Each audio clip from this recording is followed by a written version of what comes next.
Hi, I'm Natalie Harper, and last Christmas morning I woke up shivering in my Honda Civic in the parking lot of a Denny's because my own family locked me out of their house in 30-degree weather. But here's what they didn't know when they threw my suitcase onto the porch and deadbolted the door behind me. I'd been paying their mortgage for 3 years. Before we jump back in, tell us where you're tuning in from, and if this story touches you, make sure you're subscribed, because tomorrow, I've saved something extra special for you. And the next morning, with snow melting on my windshield and my breath visible in the freezing air, I made a phone call that would change everything. I smiled as I dialed the bank and said 5 simple words that would haunt them forever. The rain was coming down in sheets across Riverside, Oregon that December 23rd, turning the streets into rivers of cold, gray water that reflected the Christmas lights strung between the lampposts downtown. I pulled my aging Honda into the driveway of the Victorian house on Oak Boulevard, the same driveway I'd been pulling into since I was 16 years old. The house stood like a fortress against the storm, its wraparound porch draped in twinkling lights that Patricia had insisted on hanging herself, even though Kenneth had grumbled about the electric bill. The warmth radiating from the windows made the whole place glow like something from a Hallmark movie. And for a moment, just a moment, I felt that old familiar flutter of anticipation.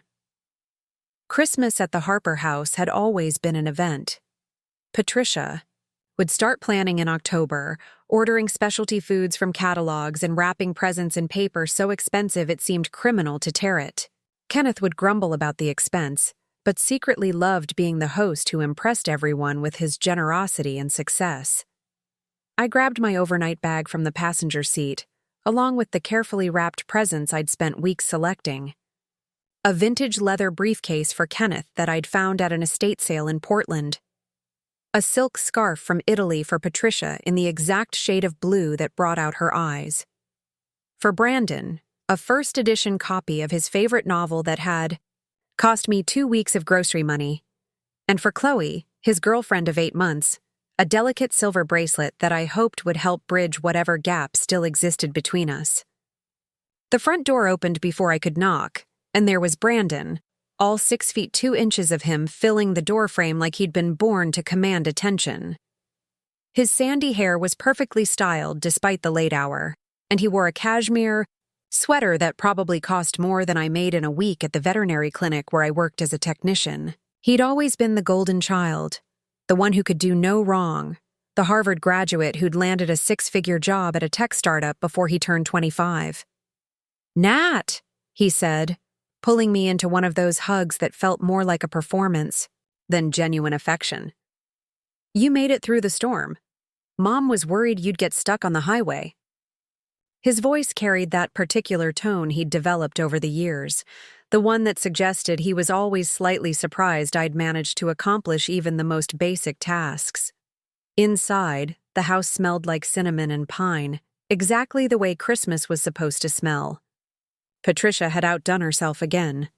The living room looked like something from a magazine spread, with a 12-foot Douglas fir tree that nearly touched the vaulted ceiling, decorated with ornaments that had been collected over decades of family traditions. The fireplace crackled with real wood, not the gas logs that most people used nowadays, and stockings hung from the mantel with our names embroidered in gold thread. Patricia emerged from the kitchen wearing an apron over a red dress that hugged her still slim figure. At 58, she maintained the kind of elegance that came from years of junior league meetings and charity galas, her silver hair perfectly coiffed and her makeup applied with the precision of someone who'd never left the house without being camera-ready. She kissed my cheek, leaving the faintest trace of her signature perfume, something French and expensive that she'd worn for as long as I could remember.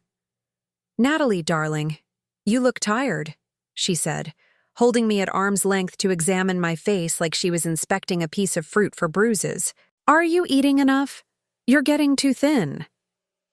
It was the same greeting I'd received for the past 5 years, the one that managed to express concern while somehow making me feel inadequate. Kenneth appeared from his study, a glass of scotch, already in his hand despite the early hour. He'd aged well, his hair silver but still thick, his posture straight from years of military service before he'd transitioned into real estate development. He shook my hand rather than hugging me, the way he'd done since I turned 18, as if physical affection was something he'd rationed and used up during my childhood. "Traffic wasn't too bad coming down from Portland?" he asked, settling into his leather chair by the fire. It was the chair no one else was allowed to sit in, positioned perfectly to command a view of the entire room. "I heard they were predicting ice on the mountain passes." "It was fine," I said, settling onto the couch next to Brandon. "Just rain. Mostly. Nothing I couldn't handle." The conversation felt scripted, like we were all playing roles we'd been assigned years ago and couldn't figure out how to escape. Chloe appeared from the kitchen carrying a tray of Patricia's famous cheese puffs, her dark hair pulled back in a sleek ponytail that emphasized her delicate features. She was beautiful in that effortless way that some people are, the kind of woman who looked elegant even in jeans and a sweater. She'd fit into the Harper family dynamic with surprising ease, quickly learning to laugh at Kenneth's stories and compliment Patricia's cooking in just the right way. "These smell incredible, Mrs. Harper," she said, setting the tray on the coffee table. "You'll have to give me the recipe sometime." It was a small thing, but I noticed how she called my mother Mrs. Harper instead of Patricia, maintaining a respectful distance that somehow felt more intimate than my own relationship with my parents. We settled into the familiar rhythm of Harper family small talk. Kenneth regaled us with stories from his latest development project, a luxury condominium complex that was apparently going to revitalize the entire downtown area. Patricia updated us on the various charity committees she served on, dropping names of prominent families with the casual ease of someone who'd never questioned her place in the social hierarchy. Brandon talked about his promotion at work, how the company was expanding into new markets, how his stock options were performing better than expected.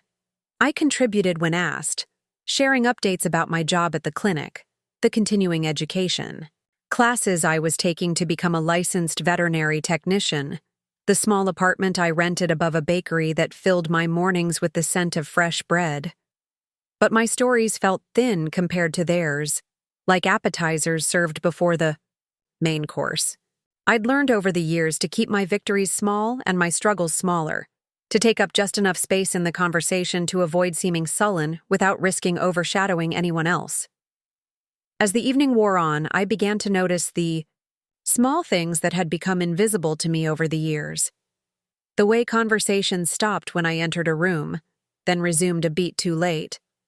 The way my opinions were acknowledged with polite nods but never built upon or explored. Preparing and narrating this story took us a lot of time, so if you are enjoying it, subscribe to our channel. It means a lot to us. Now back to the story.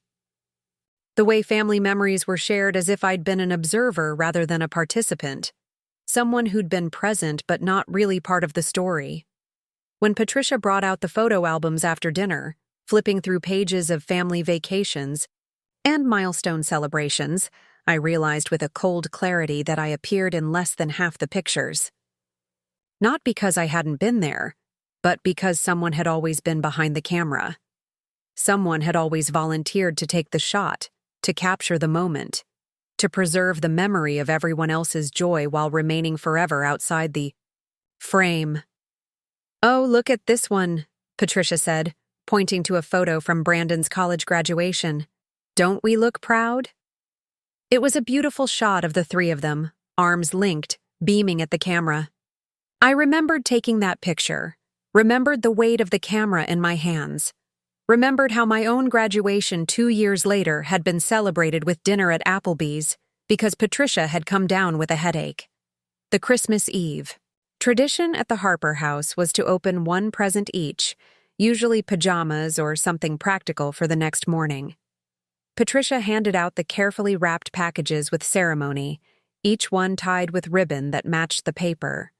Mine was smaller than the others, and when I unwrapped it, I found a set of hand towels embroidered with flowers. "For your little apartment," Patricia said with a smile that didn't quite reach her eyes. "I thought they might brighten up your bathroom." I thanked her sincerely because they were beautiful towels, expensive ones, the kind I never would have bought for myself. But as I watched Brandon unwrap a cashmere robe and Chloe receive a designer scarf, I couldn't shake the feeling that my gift had been selected from a different category entirely. Not a luxury or an indulgence, but something practical, something useful, something that said, "This is what we think you need." The conversation drifted to plans for the following year. Brandon and Chloe were talking about buying a house, maybe something in the hills overlooking the river.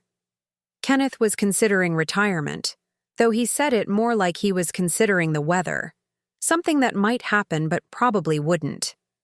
Patricia was organizing a fundraiser for the hospital, auxiliary that would apparently be the social event of the spring. "What about you, Nat?" Brandon asked, and I realized the room had gone quiet, that they were all looking at me expectantly. "Any big plans for the new year?" I hesitated, uncertain how much to share. I'd been thinking about going back to school, maybe getting my degree in veterinary science, becoming a full veterinarian rather than just a technician. It would mean years of study, student loans, sacrifices I wasn't sure I was ready to make.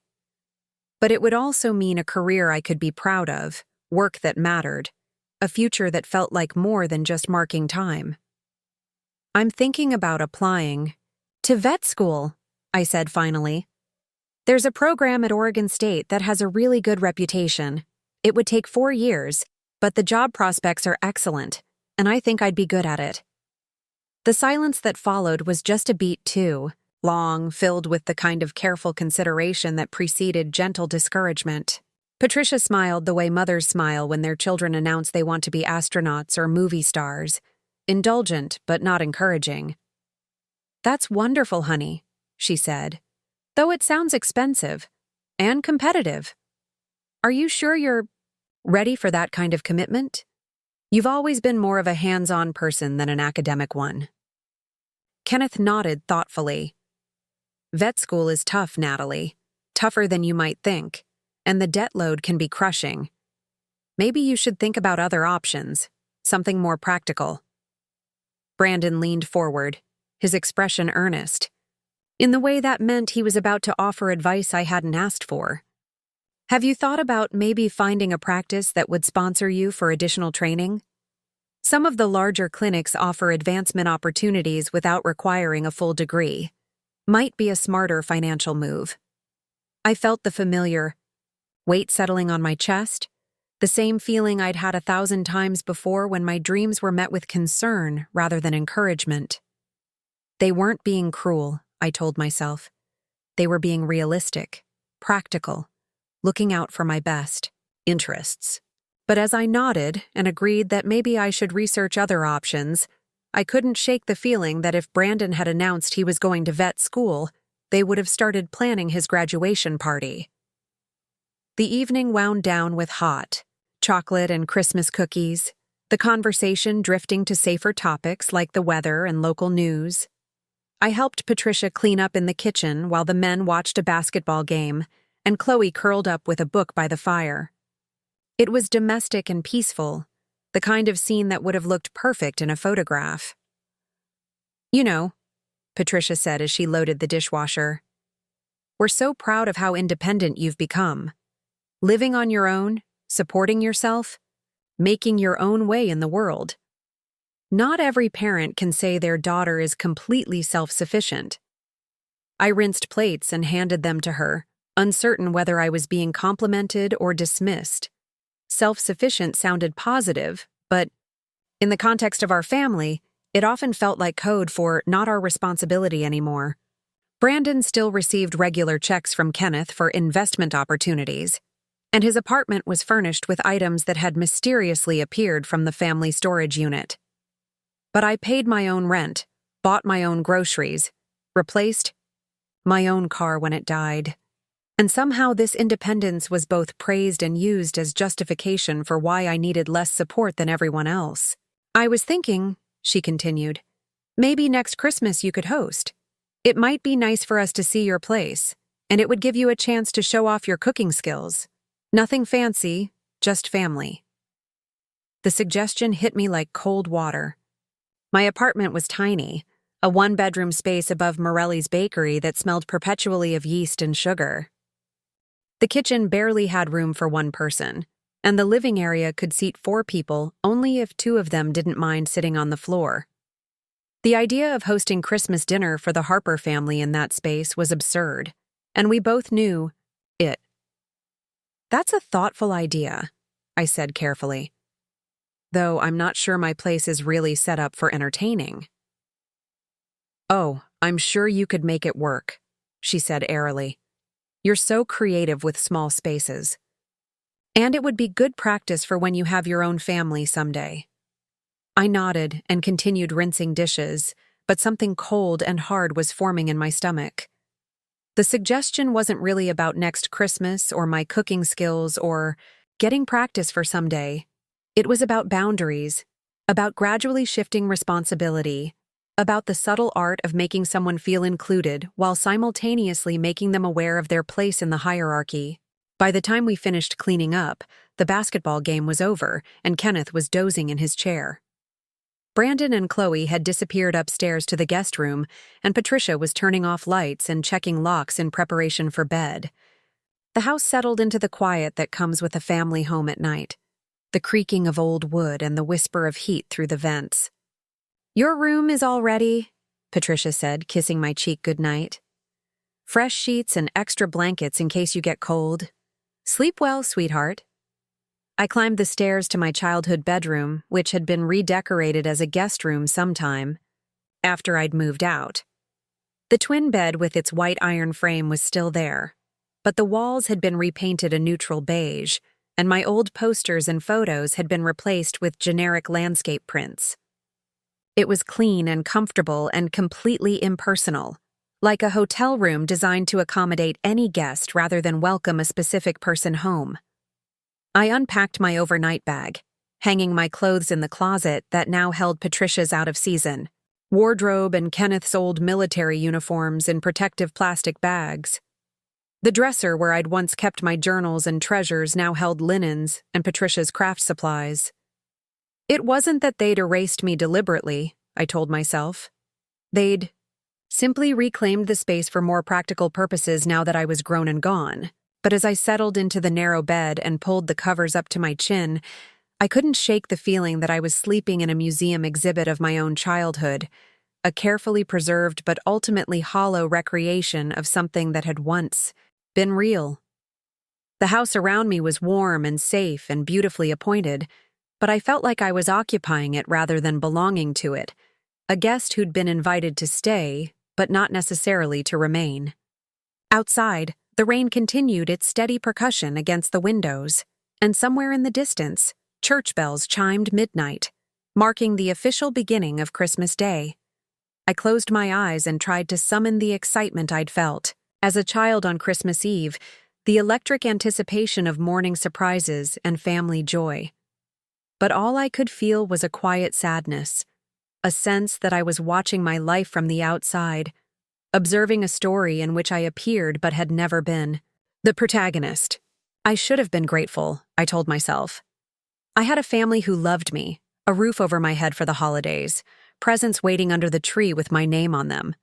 I had more than many people, and it was selfish to want anything beyond what I'd been given. But as sleep finally claimed me in that strange, familiar room, I couldn't quite convince myself that wanting to matter was the same thing as being ungrateful for what I had. The next morning, Christmas Day dawned clear and cold, the storm having blown itself out during the night. I woke to the sound of coffee brewing and bacon sizzling, to Patricia's voice drifting up from the kitchen as she orchestrated the morning's festivities. The house felt alive with purpose and celebration, everyone moving in the choreographed dance of a family Christmas morning. By the time I made it downstairs, still in my pajamas and robe, Brandon and Chloe were already settled by the tree with steaming mugs of coffee. Kenneth sat in his chair with the newspaper, reading the headlines aloud to anyone who would listen. Patricia moved between the kitchen and living room like a conductor leading an orchestra, ensuring that everyone had what they needed and that the morning unfolded according to her vision of perfect family harmony. The present opening began with Patricia distributing gifts from under the tree, each one announced with ceremony and opened with appropriate appreciation. Brandon received an expensive watch from Kenneth and Patricia, a leather jacket from Chloe, and gift cards to his favorite restaurants. Chloe was showered with jewelry and clothes and books, each gift selected with careful attention to her preferences and style. When my turn came, I unwrapped a sweater from Patricia, practical and warm, in a color that would hide stains.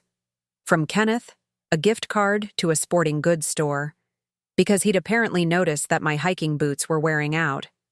From Brandon and Chloe, a coffee mug with a cute saying about veterinarians and a small plant for my apartment. The gifts were thoughtful in their own way, I reminded myself. They'd noticed things about my life, remembered details about my work and hobbies.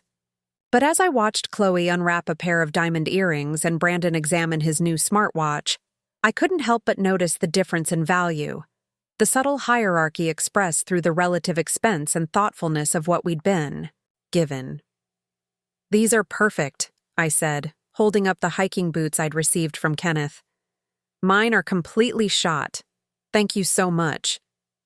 And I meant it because they were exactly what I needed, better quality than anything I could have afforded for myself. But there was something about being given exactly what I needed, nothing more and nothing less, that felt somehow limiting. As if my role in the family was to be grateful for practical necessities while others received tokens of love and indulgence. As if my dreams were expected to be modest, my desires reasonable, my place in the family hierarchy clearly defined by the gifts we exchanged. The morning continued with Patricia's elaborate Christmas brunch, a feast that must have taken days to prepare. There were eggs Benedict and fresh fruit salad, homemade cinnamon rolls and French toast, bacon and sausage and hash browns prepared exactly the way Kenneth liked them. It was delicious and abundant, the kind of meal that creates memories and brings families together around shared pleasure and gratitude. But as we sat around the dining room table, I found myself watching the interactions more than participating in them. The way Kenneth's stories commanded attention while mine were politely acknowledged but not explored. The way Patricia's questions to Chloe were probing and interested while her questions to me felt more like status checks. The way Brandon's accomplishments were celebrated while mine were minimized or redirected toward more practical concerns. It wasn't malicious, I told myself. It was just the natural flow of a family that had learned to function around certain assumptions about who mattered most and who could be counted on to adapt to whatever role was needed. I'd become the reliable one, the independent one, the one who could be counted on not to make waves or demand too much attention or require too much maintenance. But as Christmas morning stretched into Christmas afternoon, I began to feel like I was performing a role rather than living my life. Smiling at the right moments, laughing at Kenneth's jokes, helping Patricia with dishes, asking Chloe about her job and Brandon about his latest projects. I was present and engaged and appropriately grateful, but some essential part of me felt like it was watching from a distance, observing the performance rather than participating in it. The crisis began, as family crises often do, with something small and seemingly insignificant that revealed larger truths lurking just beneath the surface of our carefully maintained harmony. It started over coffee refills and Patricia's mention of Brandon's upcoming engagement party. She was standing by the kitchen island, already dressed for the day in cream-colored slacks and a cashmere cardigan that probably cost more than my monthly rent, when she dropped the news like it was something we'd all been expecting. "We've booked the country club for March," she said, stirring sugar into her coffee with practiced elegance. "The same ballroom where we had your father's retirement dinner. It'll be perfect for entertaining Brandon's colleagues and Chloe's family." I paused with my own coffee mug halfway to my lips, processing the information. An engagement party at the Riverside Country Club wasn't a casual affair. It was the kind of event that required months of planning, professional catering, and a guest list carefully curated to reflect the family's social standing. It was also expensive, the kind of expensive that would strain most family budgets. "That sounds wonderful," I said, because it did sound wonderful, the kind of celebration that Brandon and Chloe deserved. "When did you start planning all this?" Patricia's smile tightened almost imperceptibly. "Oh, we've been discussing it for weeks. Kenneth and I want to do something really special for them, you know? Brandon's worked so hard to get where he is, and Chloe's such a lovely addition to our family." What she didn't say, but what hung in the air like smoke, was that they'd been planning this elaborate celebration without mentioning it to me. Not because they needed my permission, but because my opinion apparently hadn't factored into their discussions. I was learning about my own brother's engagement party the same way a distant cousin might, through casual conversation rather than family consultation. Kenneth appeared from his study carrying a folder thick with papers and what looked like vendor contracts.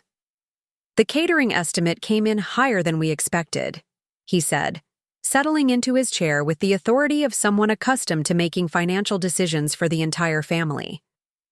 "But it's Brandon's engagement. We want to do it right." "How much higher?" Patricia asked, though her tone suggested she was prepared to pay whatever it cost. "About 3,000 more than we budgeted," Kenneth replied, flipping through the papers with the practiced ease of someone who'd spent decades in business. "We can cover it, but it'll be tight, especially with the down payment we're giving them for the house." I blinked, my coffee suddenly tasting bitter in my mouth. A down payment for a house was not a small gift. In Riverside's current market, even a modest down payment would be tens of thousands of dollars, the kind of money that most young couples spent years saving. The kind of money that could change someone's entire trajectory, opening doors that might otherwise remain closed for decades. "You're giving them money for a house?" I asked, trying to keep my voice neutral, curious rather than hurt. "Not giving," Kenneth corrected. "Investing in their future. Brandon's proven himself, and Chloe's family has good connections in Portland. It's a smart move all around." Brandon emerged from upstairs at that moment, his hair still damp from the shower, looking like he'd stepped out of a magazine spread about successful young professionals. He kissed Patricia's cheek and clapped Kenneth on the shoulder before pouring himself coffee from the expensive machine that Patricia had insisted on buying last year. "Dad was just telling me about the catering."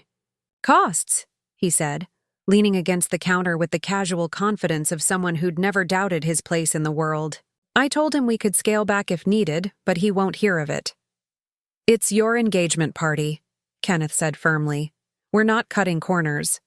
I watched this exchange with growing bewilderment, not because they were willing to spend money on Brandon's celebration, but because of how naturally they all seemed to accept that this was simply how things worked.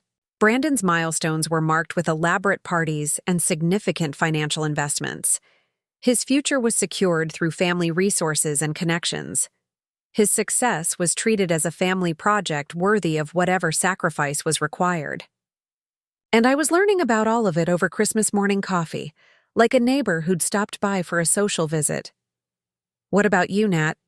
Brandon asked, apparently noticing my silence. "Any thoughts on venues? You've always had good taste in that kind of thing." The question felt like a test, and I wasn't sure what the right answer was supposed to be. Express enthusiasm and risk seeming like I was trying to insert myself into decisions that had already been made? Remain neutral and risk appearing indifferent to my brother's happiness? I chose what felt like the safest middle ground. "The country club is perfect," I said honestly. "Chloe will love it, and the view from the ballroom is gorgeous, especially in spring when the gardens are blooming." "See?" Patricia said to Kenneth, as if I'd just confirmed something they'd been debating. "I told you it was the right choice." But there was something in her tone that suggested my approval wasn't actually necessary, just convenient, like having a witness to validate a decision that had already been finalized. I was being included, in the conversation without being part of the decision-making process, consulted without being considered. Chloe joined us a few minutes later, looking radiant in the way that engaged women are supposed to look, glowing with happiness and anticipation. She hugged everyone, including me, with genuine warmth, and for a moment, the kitchen felt like what I'd always imagined a close family should feel like: connected, supportive, united in shared joy. "I can't believe this is really happening," she said, holding out her left hand to admire the engagement ring that Brandon had given her just 2 days earlier. It was beautiful, a classic solitaire that caught the morning light and threw tiny rainbows across the kitchen walls. "I keep thinking I'm going to wake up and discover it was all a dream." "It's very real," Patricia assured her, pouring fresh coffee into Chloe's favorite mug, the one with hand-painted flowers that she'd bought specifically for her future daughter-in-law. "And we're going to make sure your engagement party is everything you've dreamed of." They spent the next hour going over details that had apparently already been decided. The guest list, which included Brandon's colleagues, Chloe's extended family from California, and what seemed like half of Riverside's social elite. The menu, which featured all of Chloe's favorite foods and none of the dietary restrictions that would have accommodated my mild lactose intolerance. The flowers, the music, the photographer who specialized in high-end social events. I contributed when asked, offering opinions on centerpieces and suggestions for the cocktail hour.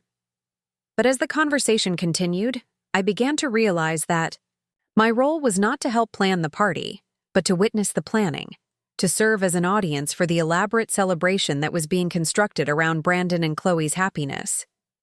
It wasn't that I begrudged them the attention or the expense. Brandon was my brother, and I wanted his engagement to be celebrated properly. Chloe was sweet and kind, and she made Brandon happier than I'd ever seen him. They deserved all the joy and celebration that Patricia and Kenneth were planning for them.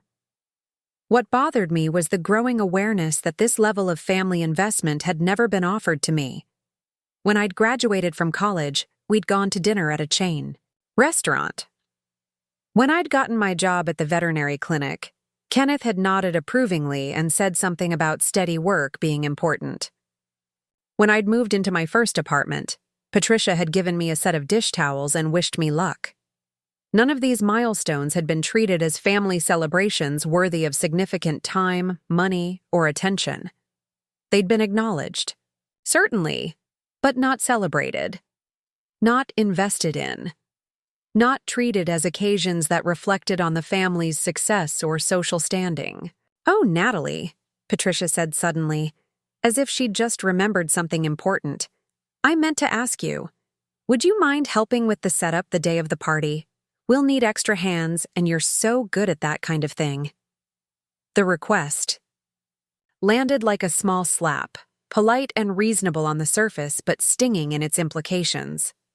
I was being asked to work at my brother's engagement party, to serve as unpaid help rather than a celebrated guest. Not because they couldn't afford professional setup staff, but because I was apparently the family member whose time was available for such purposes. "Of course," I said automatically, because refusing would have required an explanation I didn't know how to give. "I'd be happy to help." "Wonderful," Patricia said, making a note on her ever-present planning list. "We'll need to arrive early to arrange the flowers and make sure everything is perfect. I knew I could count on you." The conversation moved on to other topics, but I found myself stuck on that phrase. I knew I could count on you. It sounded like praise, but it felt like a cage. I'd become the reliable one, the helpful one, the one who could be counted on to fill whatever role was needed without complaint or expectation of reciprocal treatment. After breakfast, when the dishes were cleared and the morning's plans had been thoroughly discussed, I found myself alone in the living room while the others scattered to various activities. Patricia was on the phone with the florist, Kenneth, had disappeared into his study to work on some year-end business, and Brandon and Chloe had gone for a walk around the neighborhood to show off her ring to anyone they might encounter. I sat on the couch, still in my pajamas, surrounded by the Debris of Christmas morning. Wrapping paper had been neatly folded and saved for next year. Ribbons wound into careful spools, but the living room still held the echo of celebration. The tree lights twinkled cheerfully, and the fireplace continued its steady crackle. But something in the atmosphere had shifted. I pulled out my phone and began scrolling through social media, looking at Christmas posts from friends and former classmates. Photo after photo of families gathered around trees, couples showing off engagement, rings, children playing with new toys. Everyone looked happy, grateful, surrounded by love and abundance. But as I scrolled, I began to notice something that I'd never paid attention to before. In most of the family photos, everyone was included in the frame. Parents, children, grandparents, extended family members. No one was consistently behind the camera. No one was routinely excluded from the visual record of family celebrations. I thought about the photo albums Patricia had shown us the night before, about how many family memories I'd witnessed but not appeared in. I'd been present for those moments. I'd experienced those celebrations, but somehow I'd ended up documenting rather than participating in them. My phone buzzed with a text message from my friend Zoe, who was spending Christmas with her family in Seattle. "Hope you're having an amazing day with the fam," she wrote, followed by a heart emoji and a Christmas tree. "Can't wait to hear all about it when you get back." I stared at the message for a long time, trying to figure out how to respond. What could I tell her? That Christmas was lovely, that my family was wonderful, that I was grateful for everything I'd received. All of that was true, but it wasn't the whole truth. The whole truth was more complicated, harder to explain, impossible to summarize in a cheerful text message.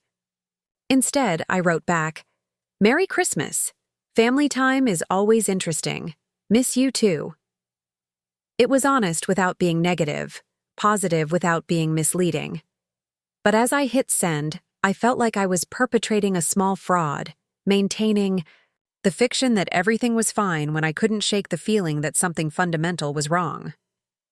The rest of Christmas Day unfolded with the same carefully orchestrated perfection that had characterized the morning. We watched classic Christmas movies, played board games that Patricia had carefully selected to ensure everyone could participate, and enjoyed a dinner that must have taken days to prepare. Ham glazed with brown sugar and mustard, mashed potatoes whipped to impossible lightness, green beans with almonds, and homemade dinner rolls that filled the house with the scent of yeast and butter. It was exactly what Christmas dinner should be, complete with cloth napkins and the good china, candles and conversation that flowed easily from topic to topic. Kenneth told stories about Christmases from his childhood, Patricia shared updates about family friends and neighbors, and Brandon and Chloe talked about their plans for the new year. I contributed when prompted, shared appropriate memories, and asked interested questions, but I felt like I was watching the scene from behind glass. Everything looked perfect, sounded perfect, felt perfect to an outside observer. But I couldn't shake the sensation that I was performing rather than participating, playing a role rather than being myself. After dinner, we gathered in the living room for the traditional Christmas evening activities. Patricia brought out more photo albums, this time focusing on Christmases past, pointing out how the family traditions had evolved over the years. Kenneth dozed in his chair, full of ham and wine and the satisfaction of another successful holiday. Brandon and Chloe cuddled on the couch, making quiet plans for their future together. I sat in the window seat, looking out at the neighborhood, where Christmas lights twinkled in windows and yards. Other families were probably having their own celebrations, their own traditions, their own moments of joy and connection. From the outside, our scene would have looked just as warm and perfect as any of theirs. But as the evening wore on, I began to feel increasingly disconnected from the celebration happening around me. Not because anyone was being cruel or deliberately excluding me, but because I was slowly realizing that my role in this family had been defined without my input or consent. I was the responsible one, the independent one, the one who could be counted on to adapt to whatever was needed without requiring too much attention or investment in return. It wasn't malicious, I told myself. It was just the way families worked, the way roles evolved over time based on personality and circumstance. Someone had to be the reliable one, the helper, the one who didn't need as much support as everyone else. And I'd apparently been chosen for that role, or had chosen it myself, through years of small accommodations and quiet compromises. But as Christmas Day drew to a close, I couldn't escape the feeling that I'd somehow become a supporting character in my own family's story. Present, but not central. Included, but not essential. Loved, but not prioritized. The realization hit me fully when Patricia began discussing plans for the rest of the holiday week. She and Kenneth were taking Brandon and Chloe to Portland for a few days of shopping and theater, a belated engagement celebration that would give them time to bond as a future family unit. They'd booked rooms at a boutique hotel downtown, made reservations at the city's best restaurants, and purchased tickets to a show that had been sold out for months. "It'll be so nice to have some quality time together," Patricia said, her arm around Chloe's shoulders in a gesture that looked both natural and possessive. "Just the four of us, really getting to know each other better." The phrase, "just the four of us," landed with unexpected force. Not because I'd been expecting an invitation to join their Portland celebration, but because the casual way it was mentioned made it clear that my presence had never been considered. I wasn't being excluded so much as I was simply not part of the equation. "That sounds wonderful," I said, and meant it. They deserved time together, and Brandon and Chloe's relationship would benefit from the focused attention and investment that Patricia and Kenneth were offering. "You'll have a great time." "What about you?" Brandon asked, apparently noticing that the family plans didn't include me. "What will you do while we're gone?" The question was asked with genuine interest, but it highlighted the fundamental difference in how our lives were structured. Brandon's time was planned and funded by the family, his activities coordinated with everyone else's schedule. My time was my own responsibility, my activities limited by my own resources and imagination. "I'll probably head back to Portland tomorrow," I said. "I have some things to catch up on before work starts again." It wasn't entirely true, but it wasn't false either. I did have laundry to do and groceries to buy, emails to answer, and bills to pay. The ordinary maintenance of a life lived independently, without family coordination or support. "Well, if you change your mind," Patricia said, though her tone suggested she wasn't expecting me to change my mind. "You know you're always welcome to join us." It was a polite offer, the kind of invitation that was extended without expectation of acceptance, the kind of gesture that allowed the person making it to feel generous while maintaining the boundaries they actually preferred. I was welcome to join them in the same way that anyone might be welcome at a party they clearly weren't expected to attend. As the evening wound down and everyone began preparing for bed, I found myself already mentally packing my bags. Not because I was angry or hurt, but because I was finally beginning to understand my place in the family dynamic with painful clarity. I was loved, certainly, but I was loved conditionally, within carefully defined parameters that kept me from expecting too much or demanding too much attention. I was the child who'd grown up successfully, the one who didn't require ongoing parental investment or concern. I was independent and responsible and capable of taking care of myself, and these qualities were both celebrated and used as justification for why I needed less support than everyone else. My success had earned me the right to be taken for granted. The next morning dawned gray and drizzly, typical winter weather for the Pacific Northwest. I woke early before the rest of the house was stirring, and lay in the narrow guest room bed listening to the rain against the windows. The house felt different in the early morning quiet, less performative and more honest, like seeing someone's face before they'd had time to put on makeup. I packed my bag quietly, folding my clothes with the same care I'd used to wrap Christmas presents just 2 days earlier.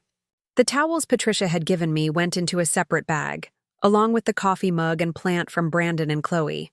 Practical gifts for a practical person, tokens of affection that served dual purposes. By the time I made it downstairs, Patricia was already in the kitchen, dressed in a silk robe and making coffee with the precision of someone who'd performed this ritual for decades. She looked up when I appeared with my bags, her expression shifting from contentment to mild surprise. "You're leaving early," she said. Not quite a question, but not quite a statement either. "I want to beat the traffic," I said, which was partially true. "And I have some things to take care of before the weekend's over." She nodded, accepting the explanation without inquiry. "Well, drive carefully. The roads might be slick with all this rain." Kenneth appeared a few minutes later, still in his pajamas but carrying his coffee like a talisman against the early hour. He shook my hand again, the same formal gesture he'd used when I arrived, and wished me a safe drive home. Brandon and Chloe were still sleeping, exhausted from the previous day's celebrations and the excitement of their engagement. "Tell them I said goodbye," I said to Patricia as she walked me to the door. "And thank you for everything. Christmas was lovely." "It was lovely, wasn't it?" she agreed, kissing my cheek with the same perfunctory affection she'd shown when I arrived. "Drive safely, sweetheart. We'll see you soon." But as I loaded my bags into the Honda and backed out of the driveway, I had the distinct feeling that soon was a relative term, that the family's definition of when they'd see me again might be quite different from my own. They'd be busy with engagement party planning and Portland celebrations, with the important work of solidifying Brandon and Chloe's place in the family structure. And I'd be in my apartment above the bakery, living my independent life, taking care of myself with the same reliable competence that had earned me both their approval and their benign neglect. The drive back to Portland should have felt like a release, a return to my own space and my own rhythm after days of careful family navigation. But instead, I felt hollow, like I'd lost something I couldn't quite name. Not my family's love, which I'd never doubted, but perhaps my illusions about what that love meant and how it was distributed. As I merged onto the highway and settled in for the 2-hour drive home, I found myself thinking about the engagement party that would happen in March. I'd be there certainly, helping with setup and cleanup, witnessing Brandon and Chloe's happiness from the sidelines. I'd smile and congratulate and express appropriate joy for their future together. But I wouldn't be the sister whose own milestones merited similar celebration. I wouldn't be the daughter whose dreams received family investment and support. I'd be the reliable one, the helpful one, the one who could be counted on to show up and contribute without expecting too much in return. The rain continued its steady rhythm against the windshield, and the highway stretched ahead like a gray ribbon through the winter landscape. Other cars passed me, their occupants invisible behind rain-streaked windows, all of us heading toward our own versions of home and normal life. I thought about calling Zoe when I got back to my apartment, telling her about Christmas and the engagement party and the strange sense of displacement I'd felt throughout the holiday. But I wasn't sure how to explain it without sounding ungrateful or petty. How do you tell someone that you feel like a stranger in your own family without making it sound like you're whining about people who clearly love you? By the time I reached the outskirts of Portland, the rain had intensified, and traffic was moving slowly through the gray afternoon. I took the familiar exit toward my neighborhood, past the strip malls and coffee shops that marked the boundaries of the life I'd built for myself. Independent, self-sufficient, quietly responsible. But as I pulled into the parking space behind Morelli's bakery and gathered my bags from the back seat, I couldn't shake the feeling that I'd just attended a preview of my own future. Years of family celebrations where I'd be present but peripheral, included but not central, loved but not prioritized. The apartment was cold and dark, exactly as I'd left it 3 days earlier. I turned on the lights and adjusted the thermostat, unpacked my bags, and put away my Christmas gifts. The coffee mug went into the cabinet with my other mismatched dishes. The plant found a spot on the windowsill next to my collection of succulents, and the towels were added to my linen closet. They were nice gifts, practical and thoughtful in their own way. But as I arranged them in my small space, I couldn't help but think about the diamond earrings that Chloe had received, the expensive watch that Brandon had unwrapped, the down payment for a house that would change their entire trajectory. The difference wasn't just in monetary value, though that was part of it. The difference was in what the gifts represented, in the level of investment and expectation they carried. My gift said, "We hope you're comfortable." Their gift said, "We believe in your future." That evening, I made myself dinner in my tiny kitchen, a simple pasta dish that bore no resemblance to the elaborate meals Patricia had prepared over the holiday. I ate alone at my small table, looking out at the city lights through rain-streaked windows, trying to make sense of everything I'd experienced over the past few days. I wasn't angry, exactly. Anger would have been easier to process, cleaner, in its clarity. Instead, I felt a kind of profound sadness, a grief for something I couldn't quite name. Maybe it was the loss of the illusion that I was as central to my family's story as they were to mine. Maybe it was the recognition that love could be conditional, even when it felt genuine. Maybe it was just the loneliness of realizing that the people who knew me best somehow knew me least of all. My phone buzzed with a text from Patricia, a group message sent to both Brandon and me. "Thank you both for a wonderful Christmas. Love you." Followed by a series of heart emojis and a photo of the Christmas tree, with all the presents still arranged beneath it. I stared at the photo for a long time, remembering how beautiful everything had looked, how perfect the scene had appeared. From this angle, with the soft focus and warm lighting, it looked like a Christmas card, a picture of family happiness that anyone would envy. And maybe that's what it was. Maybe my perspective was skewed by my own insecurities and unrealistic expectations. Maybe I was reading too much into normal family dynamics, seeing slights where none were intended, feeling excluded when I was simply being treated like the independent adult I'd chosen to become. But as I looked at that photo, I couldn't escape the feeling that I was looking at someone else's Christmas, someone else's family, someone else's story. I'd been there, I'd participated, I'd smiled and laughed and expressed appropriate gratitude. But somehow I'd remained outside the frame, documenting the happiness rather than fully experiencing it. I texted back a simple heart emoji and put my phone aside. Outside, the rain continued its relentless percussion, and somewhere in the bakery, below, the next day's bread was already rising in preparation for tomorrow's customers. Life was moving forward with its usual rhythm, indifferent to my small crisis of family identity. But something had shifted during those 3 days at home, something that couldn't be unchanged by good intentions or rational explanations. I'd seen myself reflected in my family's eyes, and the image hadn't matched my own understanding of who I was or who I might become. The next few days passed quietly, marked by the ordinary routines of post-holiday recovery. I returned to work, at the veterinary clinic, where Dr. Martinez and the other technicians asked about my Christmas, with the casual interest of people who genuinely cared but didn't need details. I told them it was lovely, that my family was well, that I'd received nice gifts and enjoyed the time together. All of which was true, but not complete. The complete truth was more complicated, harder to summarize, impossible to explain without sounding like I was complaining about people who clearly loved me. So I kept the complications to myself and focused on the animals that needed my attention, grateful for work that felt meaningful and straightforward in ways that family relationships apparently weren't.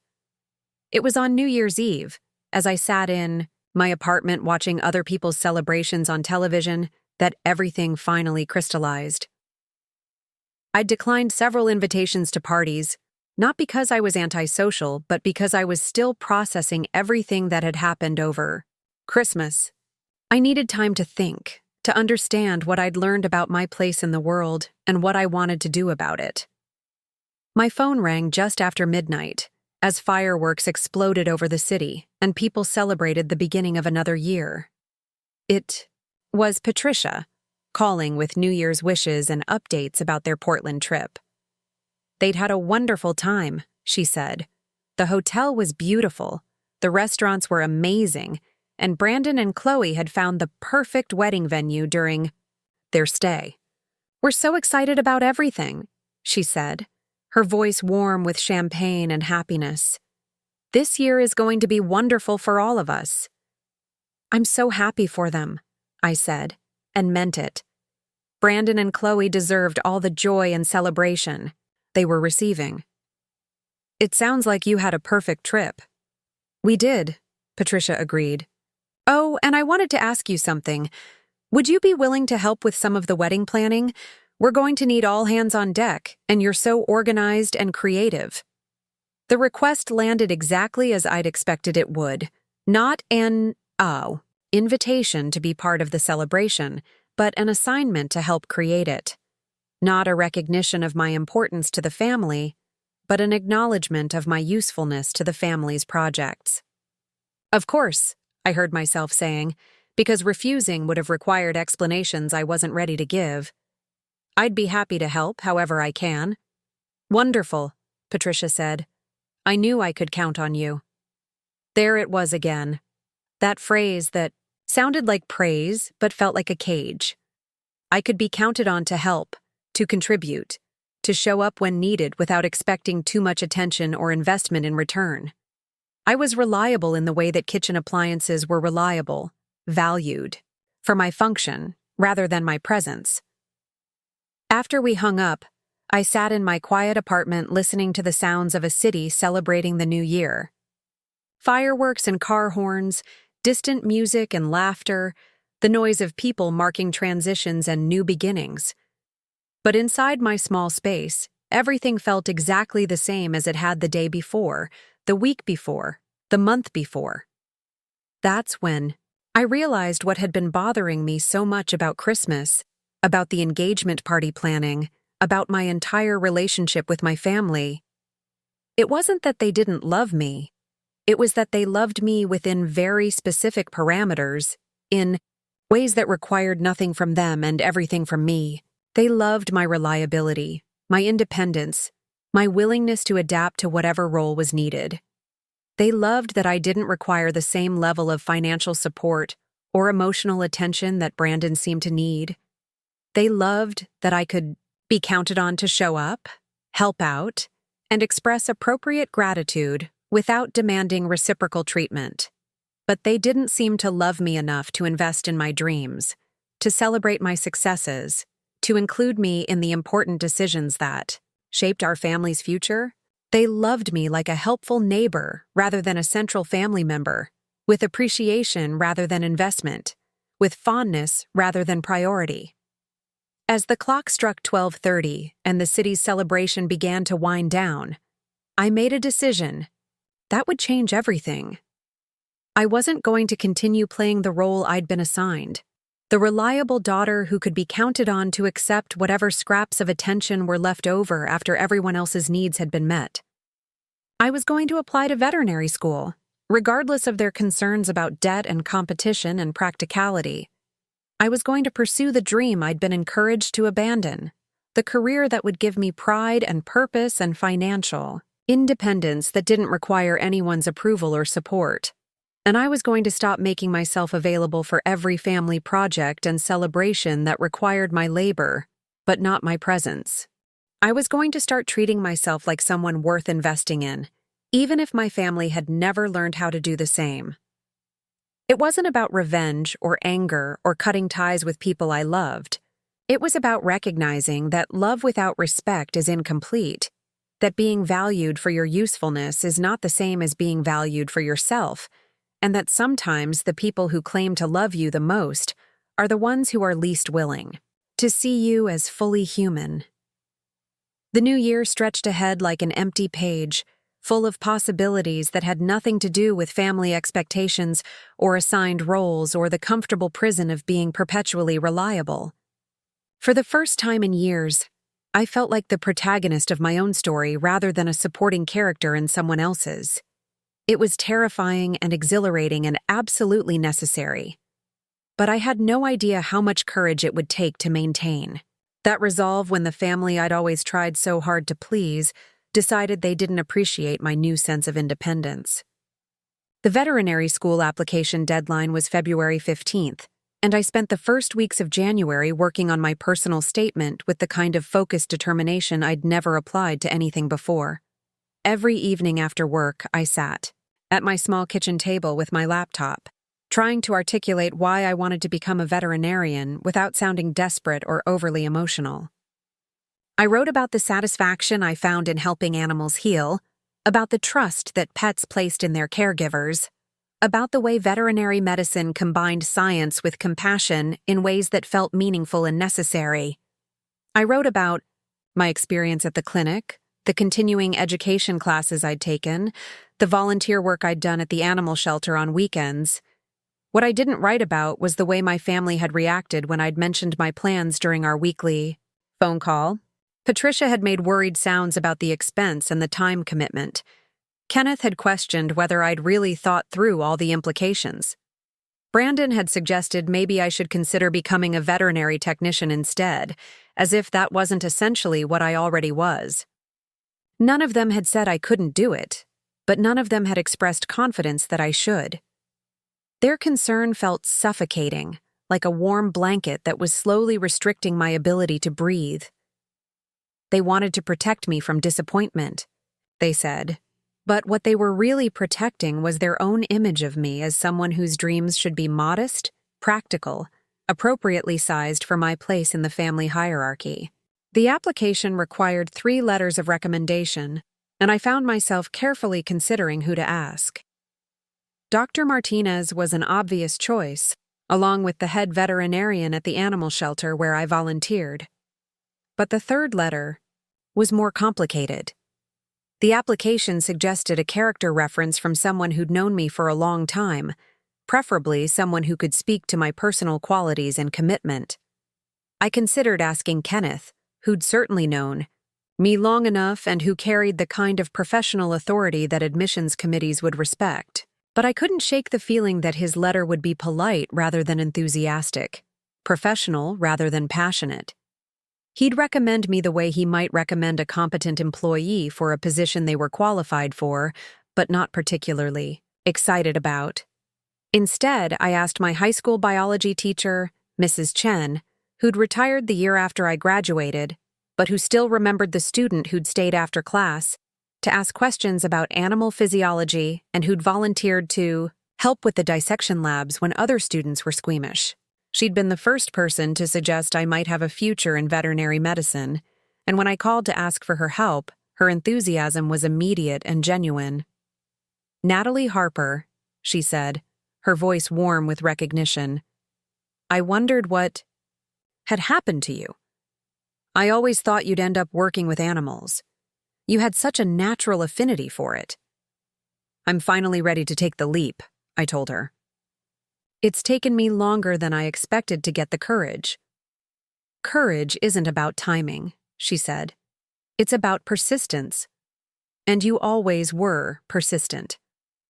By the end of January, my application was complete and submitted, along with the transcripts and test scores and financial aid forms that would determine whether my dream was realistic or simply expensive. I felt simultaneously proud of what I'd accomplished and terrified of what would happen if I was rejected. The waiting period stretched, ahead like a suspension bridge over a canyon, sturdy enough to cross but impossible to see to the other side. Work at the clinic provided a welcome distraction from my anxiety about veterinary school and my growing tension with my family. Dr. Martinez had been incredibly supportive when I'd told him about my application, offering to write a glowing recommendation and promising to provide additional training opportunities that would strengthen my qualifications for future applications if this one didn't work out. "You're one of the best technicians I've worked with," he told me during a quiet moment between appointments. "You have excellent instincts with animals, and you understand the science behind what we're doing. You'll make a great veterinarian." His confidence meant more to me than I could express, partly because it was based on my actual skills and performance, rather than his hopes for what I might become. Dr. Martinez had seen me handle difficult animals, assist with complex procedures, and calm anxious pet owners during crisis situations. His recommendation was grounded in evidence rather than affection. The same couldn't be said for my family's assessment of my capabilities. When I'd told them about submitting my application, their responses had been carefully neutral, supportive, in theory but skeptical in practice. They wanted me to succeed, they assured me, but they also wanted me to be realistic about my chances and prepared for disappointment. Veterinary school is extremely competitive, Patricia had reminded me during our last phone conversation. They only accept a tiny percentage of applicants. You shouldn't get your hopes up too high.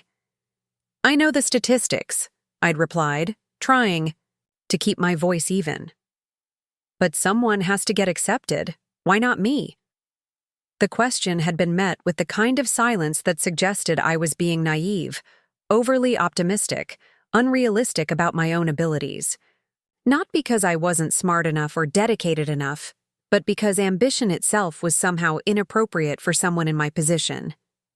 It was mid-February when the crisis that would change everything began with a phone call from Kenneth that came while I was at work. I was in the middle of assisting with a routine spay surgery when my phone buzzed with an emergency contact alert. Doctor. Martinez nodded for me to step out and take the call, understanding that family emergencies couldn't wait for convenient timing. Natalie. Kenneth's voice sounded strained, older than I remembered. I need to ask you something, and I need you to be completely honest with me.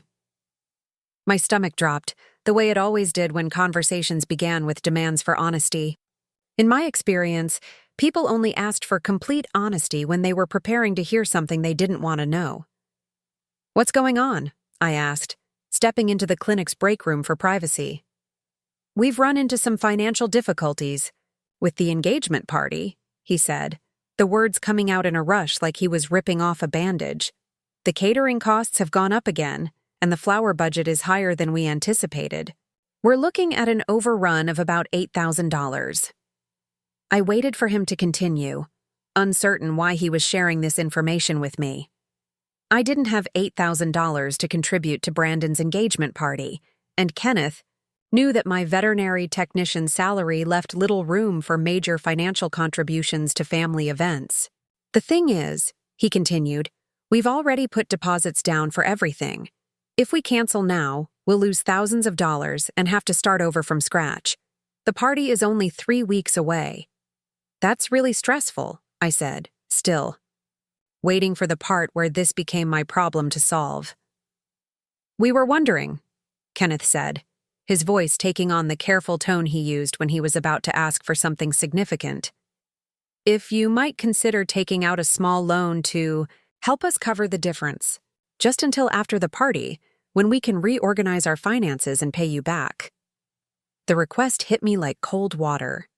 They wanted me to go into debt to pay for my brother's engagement party, to take financial responsibility for a celebration. I'd been asked to help set up rather than participate in as an honored guest. The audacity of it was breathtaking, but what struck me even more was the casual assumption that I would agree to it. You want me to take out a loan for $8,000? I repeated, making sure I'd understood correctly. I know it's a lot to ask, Kenneth said, but you're the only one in the family with good enough credit to qualify for that kind of loan quickly, and we'd pay you back as soon as possible, probably within 6 months. I leaned against the break room wall, trying to process what I was hearing. They'd planned an elaborate celebration they couldn't afford, committed to expenses beyond their means, and their solution was to ask me to go into debt to cover their poor financial planning. Not to scale back the party, not to choose less expensive options, but to shift the financial burden to the family member who earned the least and had the fewest resources. What about your own credit? I asked. You and Patricia could take out the loan yourselves. Our debt-to-income ratio is already stretched with the down payment we're giving Brandon and Chloe, he admitted. The bank won't approve us for additional credit right now. So they'd already committed to giving my brother tens of thousands of dollars for a house, and now they wanted me to borrow money to pay for his engagement party.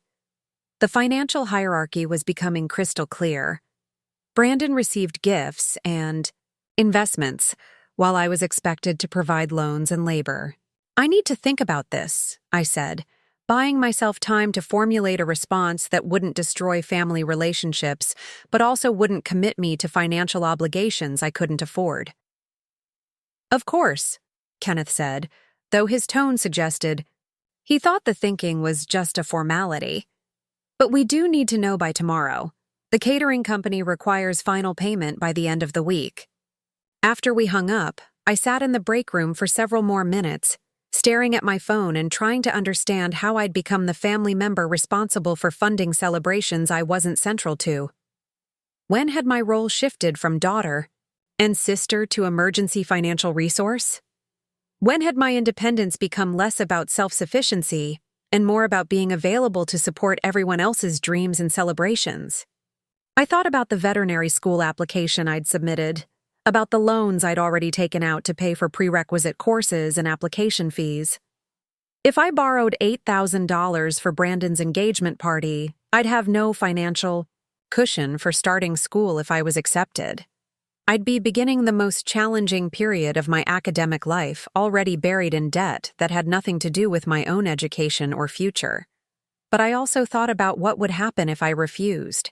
The disappointment in Kenneth's voice, Patricia's carefully controlled anger, Brandon's hurt that I wouldn't help make his celebration perfect, the family dynamics that would shift if I stopped being the reliable one, the helpful one, the one who could be counted on to sacrifice her own interests for everyone else's convenience. That evening, I called Zoe and told her everything. About Christmas and the engagement party planning and now the loan request. About feeling like a supporting character in my own family's story, valued for my usefulness rather than my presence. About the growing awareness that love without respect was incomplete and that being reliable had somehow become a trap rather than a virtue. They want you to borrow $8,000 for a party you're not even really invited to? Zoe asked, her voice rising with indignation. Nat, that's insane. You know that's insane, right? It's not that simple, I said, though as soon as the words left my mouth, I realized that maybe it was exactly that simple. They're family, and they're in a difficult situation. A difficult situation they created by planning a party they couldn't afford, Zoe pointed out. Why is that your responsibility to fix? It was a good question, one I didn't have a satisfactory answer for. Why was it my responsibility to solve problems I hadn't created, to fund celebrations I wasn't central to sacrifice my own financial stability for my family's social obligations? What would happen if you just said no? Zoe asked. I don't know, I admitted. I've never said no to them before, not about anything important. Maybe it's time to start. That night, I lay awake thinking about Zoe's words and about the conversation I'd have to have with Kenneth the next day. I thought about the veterinary school acceptance letter that might arrive any day, about the future I'd been working toward and the debt I'd already accumulated in pursuit of my own dreams. I thought about Brandon and Chloe, who deserved to be celebrated, but not at the expense of my financial security. But mostly I thought about the pattern I'd allowed to develop over the years, the gradual erosion of my own priorities in favor of my family's convenience. I'd become so focused on being the good daughter, the helpful sister, the reliable family member, that I'd forgotten to advocate for my own interests and protect my own future. The next morning, I called Kenneth back with my decision. I can't. Take out the loan, I said without preamble. I'm sorry, but I just can't do it. The silence on the other end of the line stretched long enough that I wondered if the call had been dropped.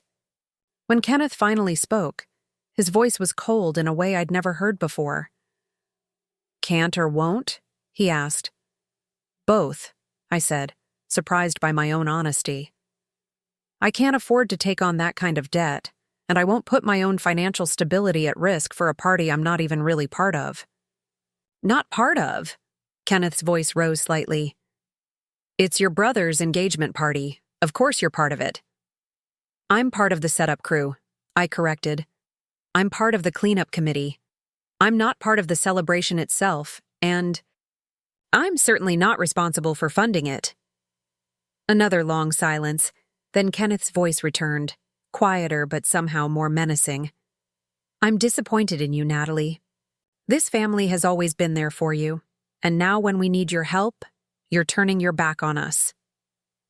The accusation stung because it contained just enough truth to be effective. My family had been there for me in their own way, providing emotional support and practical assistance throughout my childhood and young adulthood. They'd paid for my education, housed me during summers home from college, and offered advice and encouragement when I'd asked for it. But they'd also benefited from my reliability, my willingness to help with family projects, my cheerful acceptance of whatever role they'd assigned me.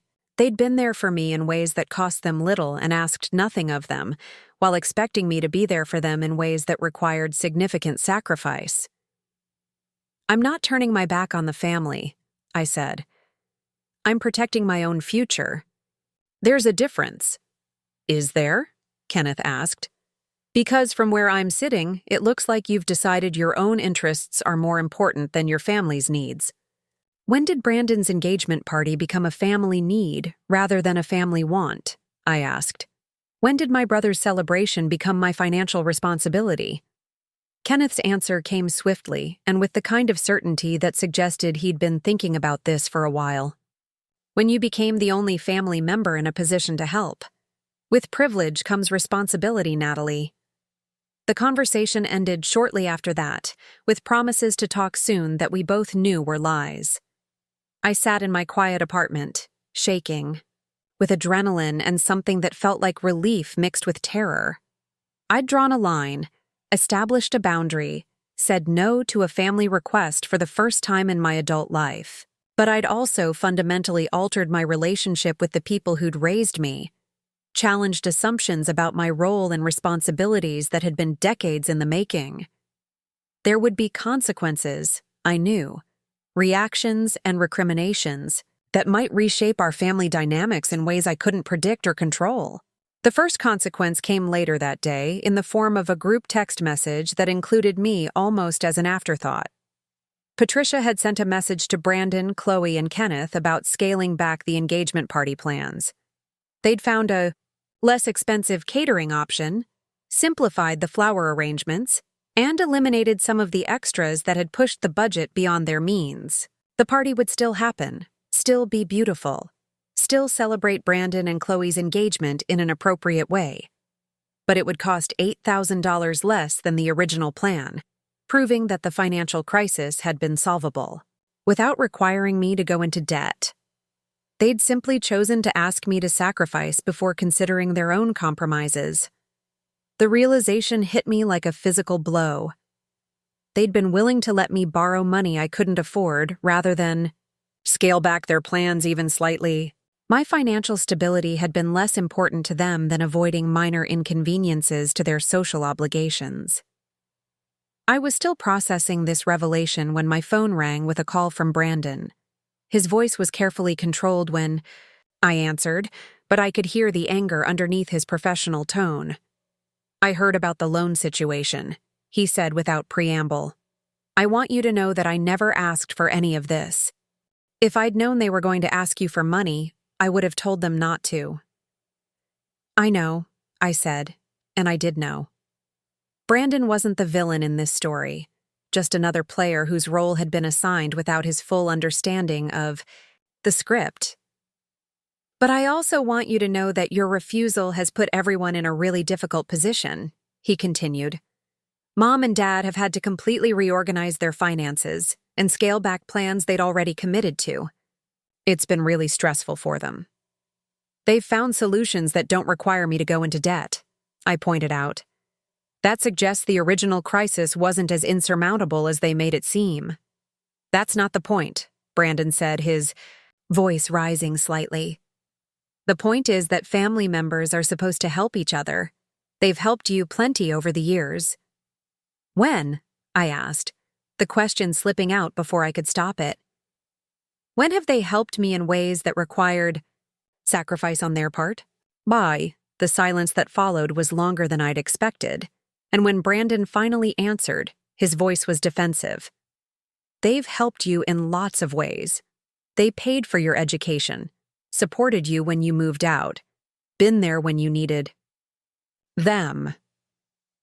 They paid for my state school education while giving you money for Harvard, I said, surprised by my own willingness to make the comparison explicit. They helped me move into a studio apartment while giving you a down payment for a house. Being there when I needed them has mostly consisted of phone calls and emotional support, while being there for you has included significant financial investments. That's not fair, Brandon said. Our situations are different. I'm married, now starting a family, building a career that requires a certain level of social and financial stability. And I'm not? I asked. I'm not building a career that might require investment? I'm not trying to create stability for my own future? It's not the same thing, Brandon insisted, but his voice lacked conviction. You've always been more independent, more able to handle things on your own. There it was again. The circular logic that trapped me in a role I'd never consciously chosen. I was independent because I'd been expected to be independent. I was capable of handling things on my own because I'd never been given significant help. And because I'd successfully managed without support, I was assumed not to need or deserve support. Maybe I've been independent because that was the only option, I said. Maybe I've handled things on my own because no one offered to help me handle them any other way. The conversation ended awkwardly, with both of us saying things we couldn't take back and acknowledging truths that were too complicated to resolve over the phone. But something had shifted between us, some fundamental assumption about our respective roles and responsibilities that could never be quite the same again. Over the next few days, I waited for additional fallout from my refusal to take out the loan. I expected angry phone calls, hurt messages, perhaps even threats to exclude me from the engagement party entirely. But what I got instead was something worse. Silence. No one called to check on me or ask how I was doing. No one sent casual text messages or shared family news. The regular rhythm of family communication simply stopped, as if I'd been placed in some kind of social quarantine until I came to my senses and apologized for my selfishness. The silence was more effective than any argument could have been. It made me question my decision, wonder if I'd been unreasonable, consider whether I should call and offer to take out the loan after all. It played on every insecurity I'd ever had about my place in the family, every fear that my love for them wasn't reciprocated with equal intensity. But it also clarified something important about the nature of our relationships. If my family's love was conditional on my financial compliance, if their communication with me could be turned off like a faucet when I failed to meet their expectations, then perhaps that love wasn't as secure or unconditional as I'd always believed. It was during this period of enforced silence that the letter from Oregon State University arrived. I found it in my mailbox on a Thursday evening, mixed in with bills and advertisements like it was just another piece of routine correspondence. The envelope was thicker than I'd expected, which I hoped was a good sign, but I was too nervous to open it immediately. Instead, I carried it upstairs to my apartment and set it on the kitchen table while I made myself dinner. I cleaned up the dishes, checked my email, watered my plants, and organized my bookshelf before finally working up the courage to see whether my future had changed direction. The acceptance letter was formal and congratulatory, welcoming me to the veterinary program and outlining the next steps for enrollment. There were forms to complete, immunizations to update, housing applications to submit, and financial aid packages to review. It was overwhelming and exciting and terrifying all at once. But the first emotion I felt, sitting alone in my quiet apartment with the letter in my hands, was sadness. This was the biggest achievement of my life, the realization of a dream I'd been working toward for years, and I had no one to share it with. My family, who should have been the first people I called with the news, had cut off communication because I'd refused to compromise my financial future for their social obligations. The irony wasn't lost on me. They'd discouraged me from applying to veterinary school because of the financial burden it would represent. But they'd also asked me to take on financial burdens that would have made attending school impossible. They'd wanted me to be practical, about my own dreams while being generous with my resources when it came to supporting everyone else's celebrations. I thought about calling them anyway, sharing the news and hoping that my acceptance would bridge the gap that had opened between us. Maybe they'd be proud enough of my achievement to forget about the loan disagreement. Maybe this would be the moment when they finally saw me as someone whose dreams were worth celebrating and supporting. But as I sat with the letter in my hands, I realized that I didn't want their conditional approval. I didn't want love that depended on my willingness to sacrifice my own interests for their convenience. I wanted to be celebrated for my achievements rather than valued for my usefulness, and if they couldn't offer that kind of relationship, then maybe I needed to find it elsewhere. Instead of calling my family, I called Zoe, who screamed with excitement and insisted on coming over immediately to celebrate. I called Dr. Martinez, who congratulated me warmly and offered to write additional recommendation letters if I needed them for specific programs within the veterinary school.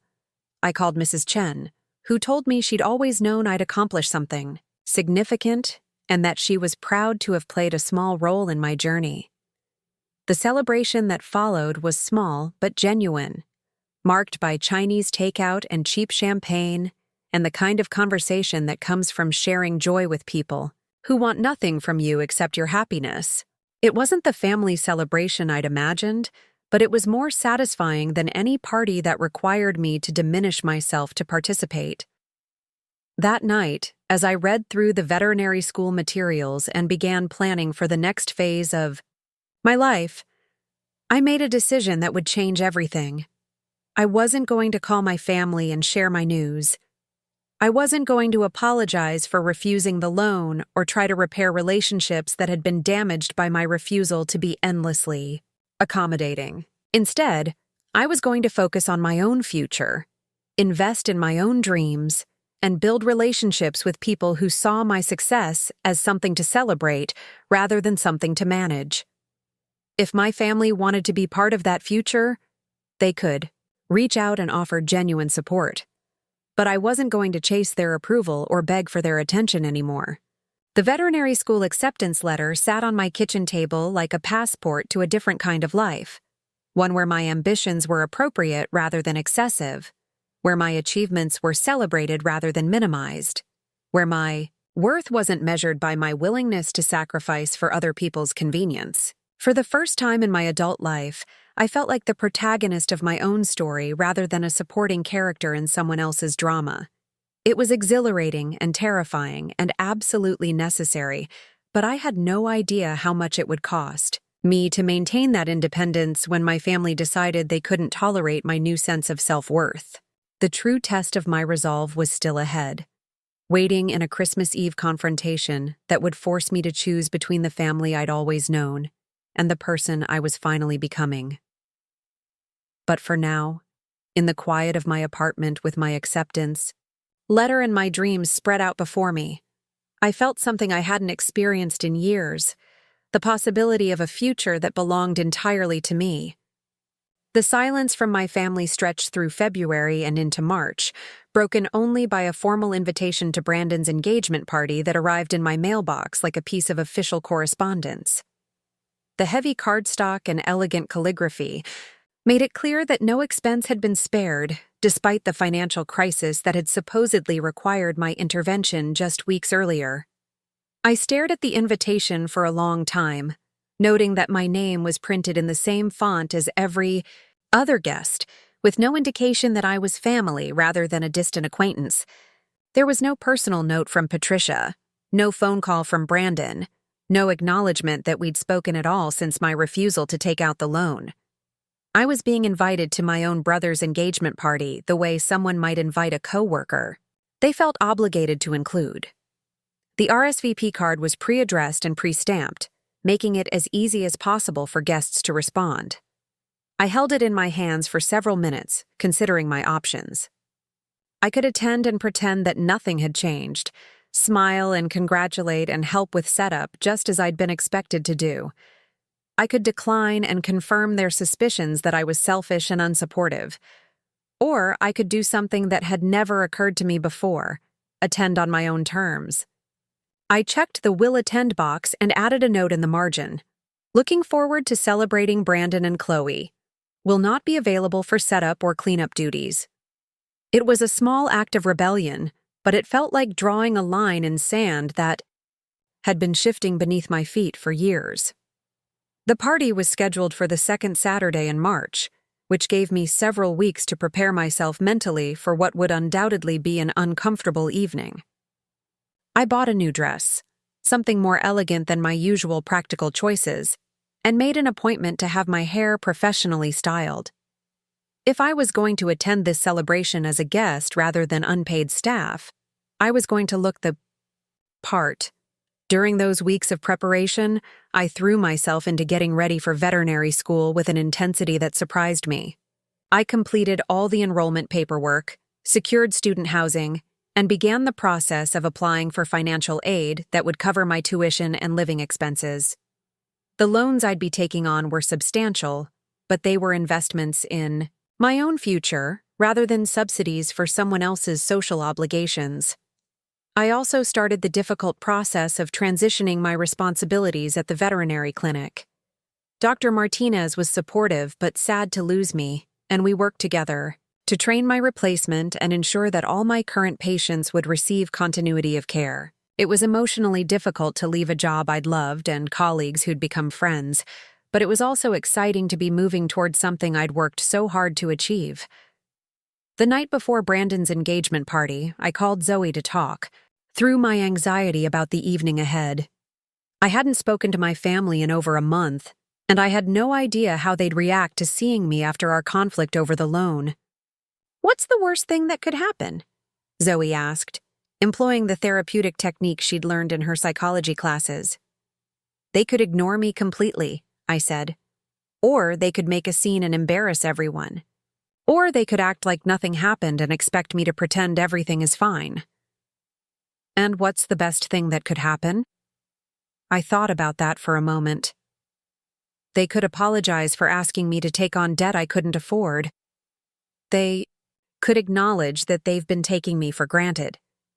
They could actually be interested in my veterinary school acceptance and proud of what I've accomplished. Do you think any of those things are likely?" "No," I admitted. "But I'm not going for them. I'm going for Brandon and Chloe, and I'm going to prove to myself that I can be part of this family without sacrificing my own dignity." The Riverside Country Club looked exactly as elegant as I'd expected when I arrived at the party the following evening. The ballroom was decorated with white flowers and golden accents, and soft lighting that made everything look like a scene from a romantic movie. Round tables were arranged around a small dance floor, and a jazz quartet played quietly in one corner while guests mingled with cocktails and hors d'oeuvres. I handed my gift to the attendant at the entrance, a silver picture frame I'd chosen carefully and wrapped beautifully. It was an appropriate present, neither too expensive nor too cheap, the kind of gift that acknowledged the occasion without making any particular statement about my relationship with the recipients. Patricia was near the entrance greeting guests when I walked in, and I saw her notice me with the kind of double take that suggested she hadn't been certain I'd actually attend. She was wearing a navy blue dress that complemented her silver hair, and she looked every inch the proud mother, hosting an important social event. "Natalie," she said when I approached, her voice carefully neutral. "You look lovely. Thank you for coming." "Thank you for inviting me," I replied, matching her formal tone. "It's a beautiful party. You've outdone yourself." We exchanged the kind of polite small talk that strangers might make at a cocktail party, discussing the flowers and the music and the perfect March weather that had cooperated with their outdoor garden reception plans. But underneath the pleasantries, I could feel the tension humming like a live wire, the unresolved conflict that neither of us was willing to address in such a public setting. Kenneth appeared at Patricia's side within a few minutes, looking distinguished in his dark suit and showing no obvious signs of the financial stress that had supposedly motivated their loan request. He shook my hand with the same formal courtesy he'd shown when I was a child, but his smile didn't reach his eyes. "Natalie," he said. "Good to see you." "You too," I replied, though it wasn't entirely true. Seeing him reminded me of our last conversation, of the disappointed tone he'd used when describing my refusal to help as a betrayal of family loyalty. I moved through the cocktail hour with careful attention to my own comfort and enjoyment. I spoke with other guests, many of whom I'd known since childhood, and accepted their congratulations on my veterinary school acceptance with genuine pleasure. Several people mentioned that they hadn't known I was pursuing further education, which confirmed my suspicion that my family hadn't been sharing news of my achievements with their social circle. Brandon and Chloe looked radiant as they moved through the crowd, accepting congratulations and posing for photos with various family members and friends. When they reached me, Brandon's hug was slightly stiff, but Chloe's warmth seemed genuine. "I'm so glad you came," she said, squeezing my hand. "And congratulations on veterinary school. Brandon told me you got accepted to Oregon State. That's incredible." I felt a flutter of surprise that she knew about my acceptance, followed by gratitude that someone in the family had thought it worth mentioning. "Thank you," I said. "I'm really excited about it." "When do you start?" she asked, and I could tell her interest was genuine rather than polite. "This fall," I said. "It's going to be a big change, but I'm ready for it."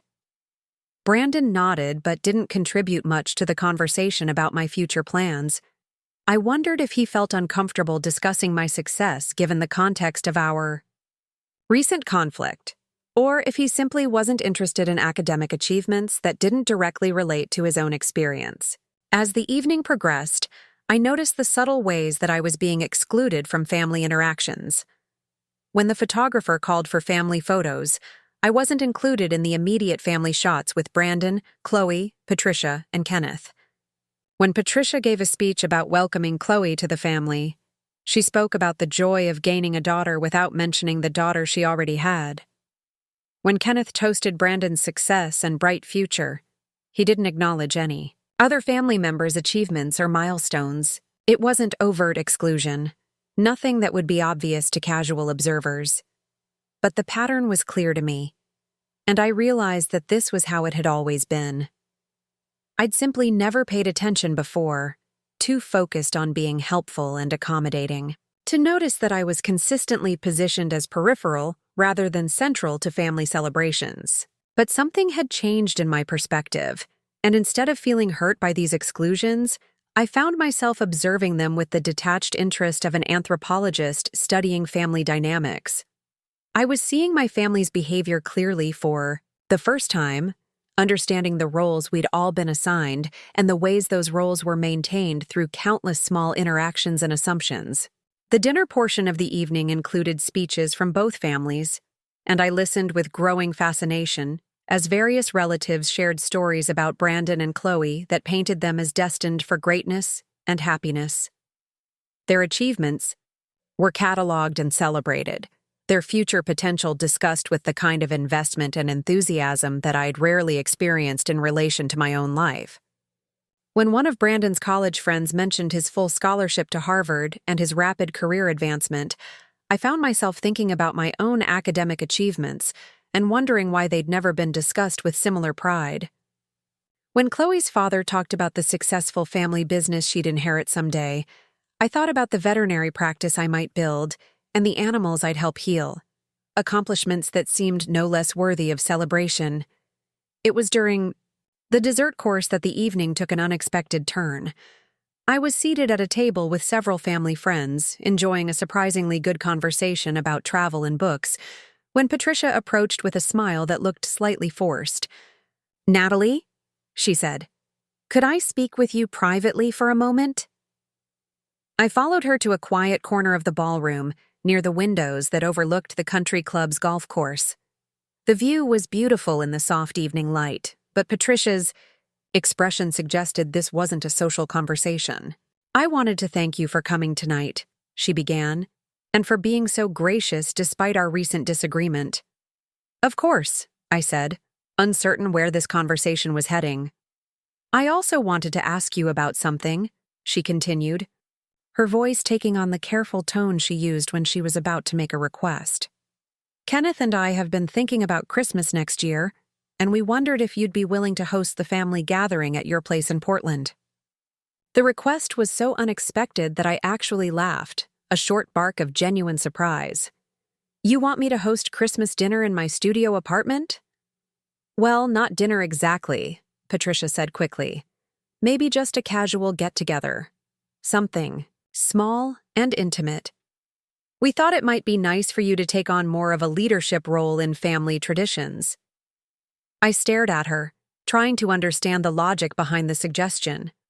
My apartment was barely large enough for me, let alone the entire Harper family.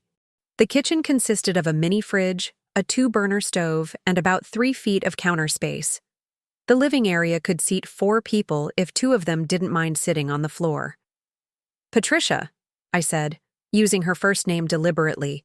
My apartment has 1 room. 1. There's no dining table, no guest parking, and the bathroom is smaller than most people's closets. What exactly are you envisioning for this Christmas gathering? I'm sure you could make it work, she said, her voice bright with the kind of false confidence that suggested she knew exactly how impractical her suggestion was. You're so creative, with small spaces.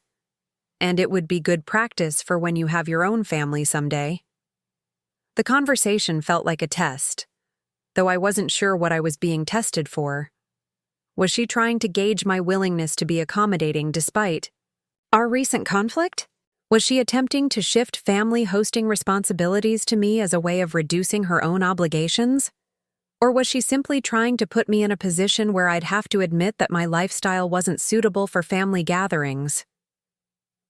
I appreciate the suggestion, I said carefully, but I don't think my current living situation is appropriate for hosting family events.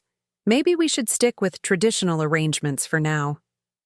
Patricia's smile tightened slightly. Of course, she said. I just thought you might want to contribute more to family traditions now that you're becoming so independent. There it was again, that subtle equation of independence with obligation. The suggestion that my autonomy somehow created debt to the family, that my success in managing my own life meant I should take on additional responsibilities for managing everyone else's comfort and convenience. I contribute to family traditions in lots of ways, I said. I attend events, I bring gifts, I participate in conversations and celebrations. I'm not sure what else you're looking for. Nothing specific, Patricia said quickly. I just want to make sure you feel included and valued as part of this family. The irony of her statement, delivered just minutes after I'd been excluded from family photos and speeches, was almost overwhelming. But I managed to keep my expression neutral, as I thanked her for her concern and suggested we return to the party. The rest of the evening passed without major incident, though I continued to notice the small ways that my presence was acknowledged but not celebrated. When the dancing began, I danced with several family friends, but wasn't asked to dance by Kenneth or Brandon. When people began sharing fond memories of the engaged couple, my stories were listened to politely but not built upon or explored. By the time the party ended, I felt emotionally exhausted from the effort of maintaining appropriate behavior while observing family dynamics that I was finally beginning to understand. I'd spent years trying to earn a place at the center of this family's story, not realizing that the role I'd been assigned was permanently peripheral. As I prepared to leave, Brandon approached me with an expression that suggested he'd been working up the courage for this conversation all evening. Nat, he said, I wanted to thank you for coming tonight. I know things have been tense between all of us lately, and I appreciate you being here despite everything. Of course I came, I said. You're my brother. I want you to be happy. I know, he said, then hesitated before continuing. I also wanted to tell you that I'm proud of you for getting into veterinary school. I know I haven't said that before, but I am. It's a big achievement. His words meant more to me than I'd expected, partly because they were the first explicit acknowledgement of my accomplishment that I'd received from any family member. But they also highlighted how unusual such recognition was, how rarely my achievements were celebrated with the same enthusiasm that his received. "Thank you," I said. "That means a lot to me." "I hope you know that Mom and Dad are proud too," he continued. "They just worry about you, about the debt and the stress, and whether you're making the right choice." "Do they worry about your debt?" I asked. "About the stress of your job or whether you're making the right choices?" Brandon looked uncomfortable with the question. "That's different," he said. "I have different circumstances, different support systems." "What kind of support systems?" I pressed, genuinely curious about his perspective.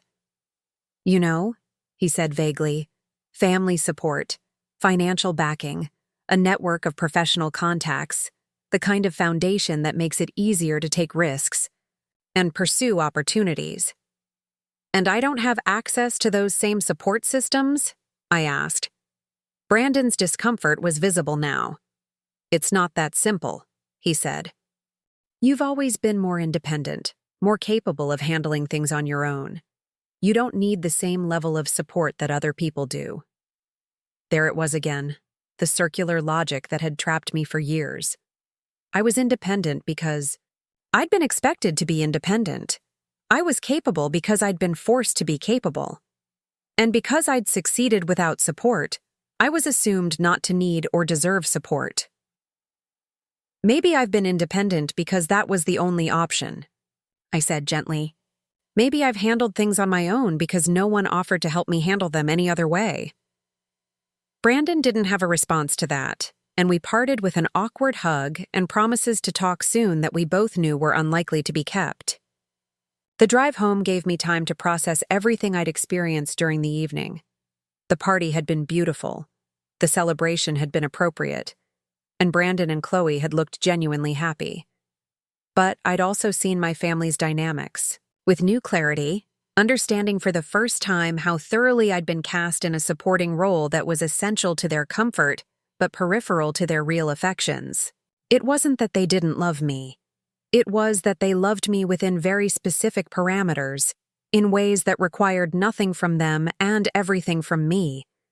They loved my reliability, my willingness to help, my ability to manage independently without requiring investment or attention.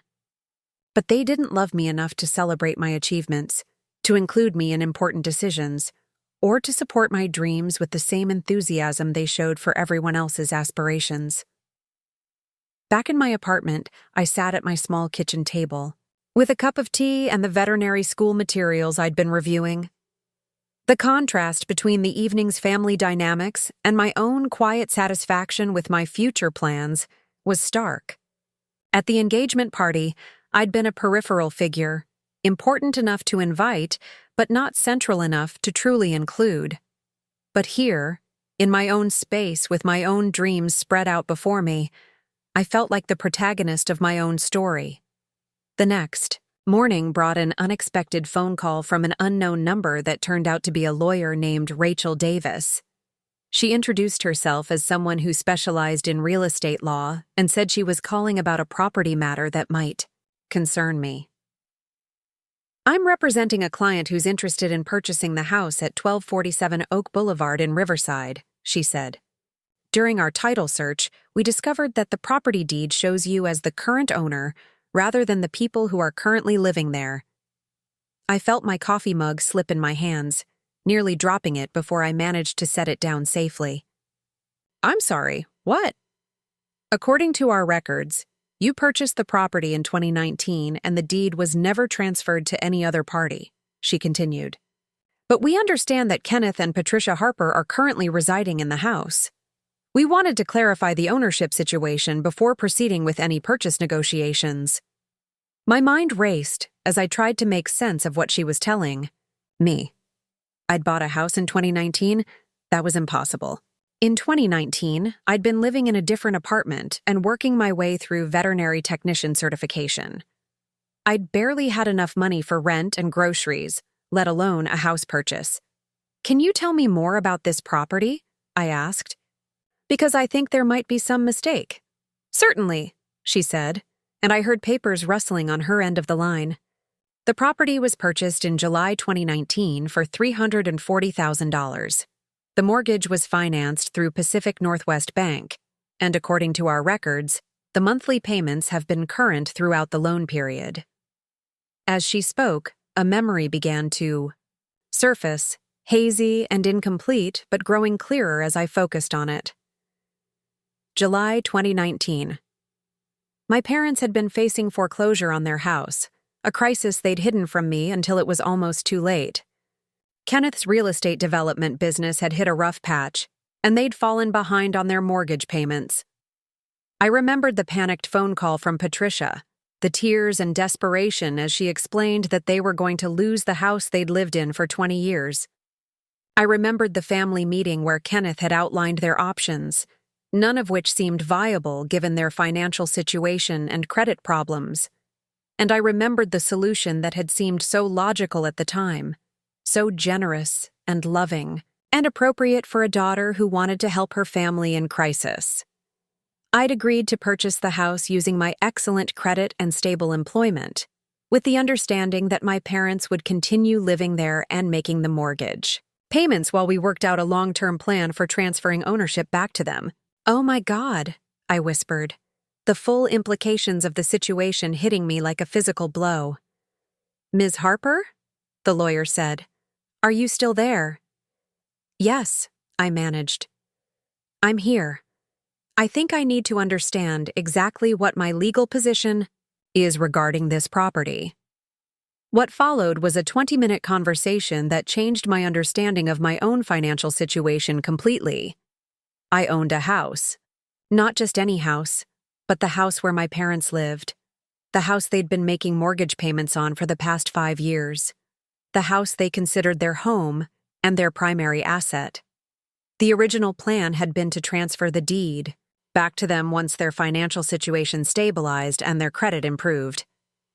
But Kenneth's business had never fully recovered, and the transfer had been postponed repeatedly, always with promises that they'd get it sorted out soon when the timing was better, when their financial situation was more secure. In the meantime, I'd been receiving monthly payments from them that covered the mortgage, property taxes, and insurance. The money had been automatically deposited into a separate account that I rarely looked at, and I'd gradually forgotten about the arrangement as it became routine. To me, it had felt like a temporary favor that was being managed by my parents. To them, apparently, it had become a permanent arrangement that they'd simply never bothered to formalize. "So legally," I said to Rachel Davis, "I could sell this house without their permission?"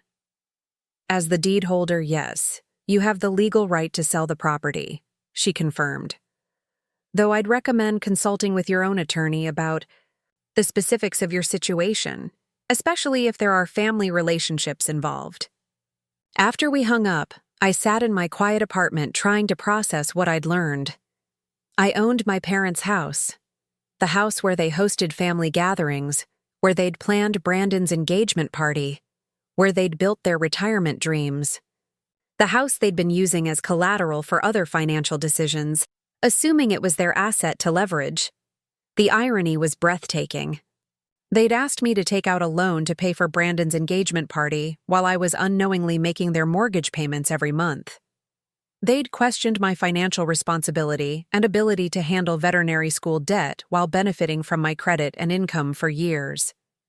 They'd treated me like someone who needed their guidance and protection while depending on my financial stability for their own security. I spent the rest of the day researching real estate law and calling attorneys to understand my options. By evening, I had a clear picture of my legal position and a growing awareness of just how much power I actually held in my family's financial situation. I owned their house. I'd been paying their mortgage for 5 years. And they'd spent those 5 years treating me like a supporting character in their story, someone whose dreams were impractical and whose contributions were expected rather than appreciated. The next morning, I called Kenneth with a calm voice and a clear agenda. "I need to talk to you about the house," I said without preamble, about the deed transfer that was supposed to happen years ago. The silence on his end of the line was long enough that I wondered if he'd hung up. When he finally spoke, his voice was careful, controlled. What about it? I've been contacted by a real estate attorney about the property ownership, I said. Apparently, there's some confusion about who actually owns the house. There's no confusion, Kenneth said quickly. You helped us out with the purchase, but it's our house. We've been making the payments, maintaining the property, paying the taxes. It's our home. Actually, I said, consulting the notes I'd made during my conversations with lawyers, I've been making the payments. You've been reimbursing me for expenses on a property I legally own. There's a significant difference. Another long silence. Then Kenneth's voice returned, harder than before. What exactly are you getting at, Natalie? I'm getting at the fact that you asked me to take on debt I couldn't afford for Brandon's engagement party while you've been living in a house I own and making no effort to transfer ownership back to yourselves, I said. I'm getting at the fact that you've been treating me like someone who needs financial guidance while depending on my credit and income for your own security. That's not how this works, Kenneth said, his voice rising. That house is our home. We've invested years of our lives in it, thousands of dollars in improvements and maintenance. You can't just decide you own it because your name is on some paperwork. I'm not deciding I own it, I said calmly. I do own it, legally, financially, and completely. And I think it's time we had an honest conversation about what that means for all of us. The conversation that followed was unlike any I'd ever had with my father. He alternated between anger and bargaining, threatening legal action one moment and pleading for family loyalty the next. But underneath all his bluster, I could hear something I'd never heard before. Fear. He was afraid of losing the house, afraid of the financial and social consequences of being displaced, afraid of acknowledging how dependent they'd become on my financial stability. What do you want? He finally asked, his voice defeated. I want honesty, I said. I want acknowledgement of what I've contributed to this family and respect for my own goals and achievements. I want to be treated like someone whose dreams matter and whose efforts are appreciated. And if we can't give you that? I looked around my small apartment, at the veterinary school materials scattered across my table, at the life I'd built independently while unknowingly supporting theirs. Then I guess we'll all have to figure out what comes next, I said. The power dynamic that had controlled my family relationships for years had shifted completely. For the first time in my adult life, I held leverage that couldn't be dismissed or minimized. They needed something from me that I wasn't obligated to provide, and that changed everything. What happened next would depend entirely on whether they were willing to see me as someone worth investing in, rather than someone who existed to serve their convenience. But for the first time, I felt confident that regardless of their choice, I would be fine. I had my own dreams, my own future, and my own power. And I was finally ready to use it. The months that followed my conversation with Kenneth passed in a strange state of suspended animation. He'd ended our call with promises to look into the paperwork and get everything sorted out. But as spring turned to summer and summer faded into fall, nothing changed. The mortgage payments continued to arrive in my account, the property taxes were paid on schedule, and my parents continued living in the house as if our conversation had never happened. I started veterinary school in September, throwing myself into the demanding coursework with relief. The intensity of studying anatomy, pharmacology, and clinical procedures provided a welcome distraction from family tensions that seemed to simmer just below the surface of every interaction. My classmates became my primary social circle, and I found myself building friendships based on shared intellectual interests rather than family obligation. Dr. Martinez had been right about the rigor of the program. The days were long, the material was challenging, and the competition among students was fierce. But I thrived in ways that surprised me. My years of hands-on experience at the veterinary clinic gave me practical skills that many of my classmates lacked, and my older age brought focus and determination that served me well in the intensive academic environment. By November, I was deep into my first semester finals when Patricia called with what she described as exciting family news. Brandon and Chloe had set a wedding date for the following summer, and they were already beginning to plan what sounded like an elaborate celebration. "We're thinking about having it at the Riverside Country Club again," she said, her voice bright with the enthusiasm she always brought to party planning. "The same ballroom as the engagement party, but we'll use the garden for the ceremony. It'll be absolutely beautiful." I made appropriate sounds of interest while taking notes on equine digestive systems, only half listening to details about flowers and catering and guest lists. But when Patricia mentioned the budget for the wedding, my attention sharpened completely. $60,000? I repeated, certain I'd misheard. "Well, that's just the baseline," Patricia said. "We'll probably end up spending closer to 75 once we add all the extras. But it's Brandon's wedding. We want it to be perfect." I set down my pen and stared at my anatomy textbook, trying to process what I was hearing. They were planning to spend $75,000 on a single day's celebration. The same family that had asked me to take out an $8,000 loan just months earlier was now discussing wedding expenses that exceeded most people's annual salaries. "That's a substantial investment," I said carefully. "It is," Patricia agreed. "But Kenneth and I have been saving for this for years. We've always known that Brandon's wedding would be a major expense, and we want to give him and Chloe the celebration they deserve." The casual mention of years of saving stung in ways I hadn't expected. They'd been planning and saving for Brandon's future celebrations while questioning whether I could handle the financial responsibility of veterinary school. They'd been building a fund for his happiness while treating my dreams as potentially reckless financial decisions. "That's wonderful that you've been able to plan ahead," I said, proud of how neutral my voice sounded. "We've learned a lot from the engagement party," Patricia continued, "about budgeting and vendor management and how to avoid cost overruns. We're much better prepared this time." The irony was almost overwhelming. They'd learned about budgeting from the engagement party that had nearly required me to take on debt, and they were applying those lessons to a wedding that cost 10 times as much. They'd become more financially responsible with their own money, while maintaining the expectation that my resources should be available for their emergencies. Thanksgiving arrived with an invitation that felt more like a summons. Patricia called 3 weeks before the holiday to ask if I'd be able to join the family for dinner, but her tone suggested that declining wouldn't be well received. "We're having it at the house, of course," she said. "Just immediate family this year. Kenneth, myself, Brandon, Chloe, and you.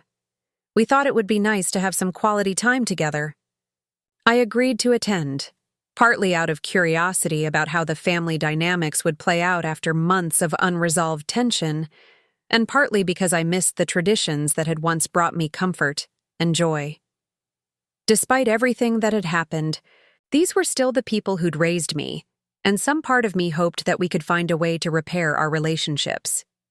The house looked exactly the same when I arrived on Thanksgiving afternoon, its familiar Victorian charm enhanced by Patricia's careful attention to seasonal decorating.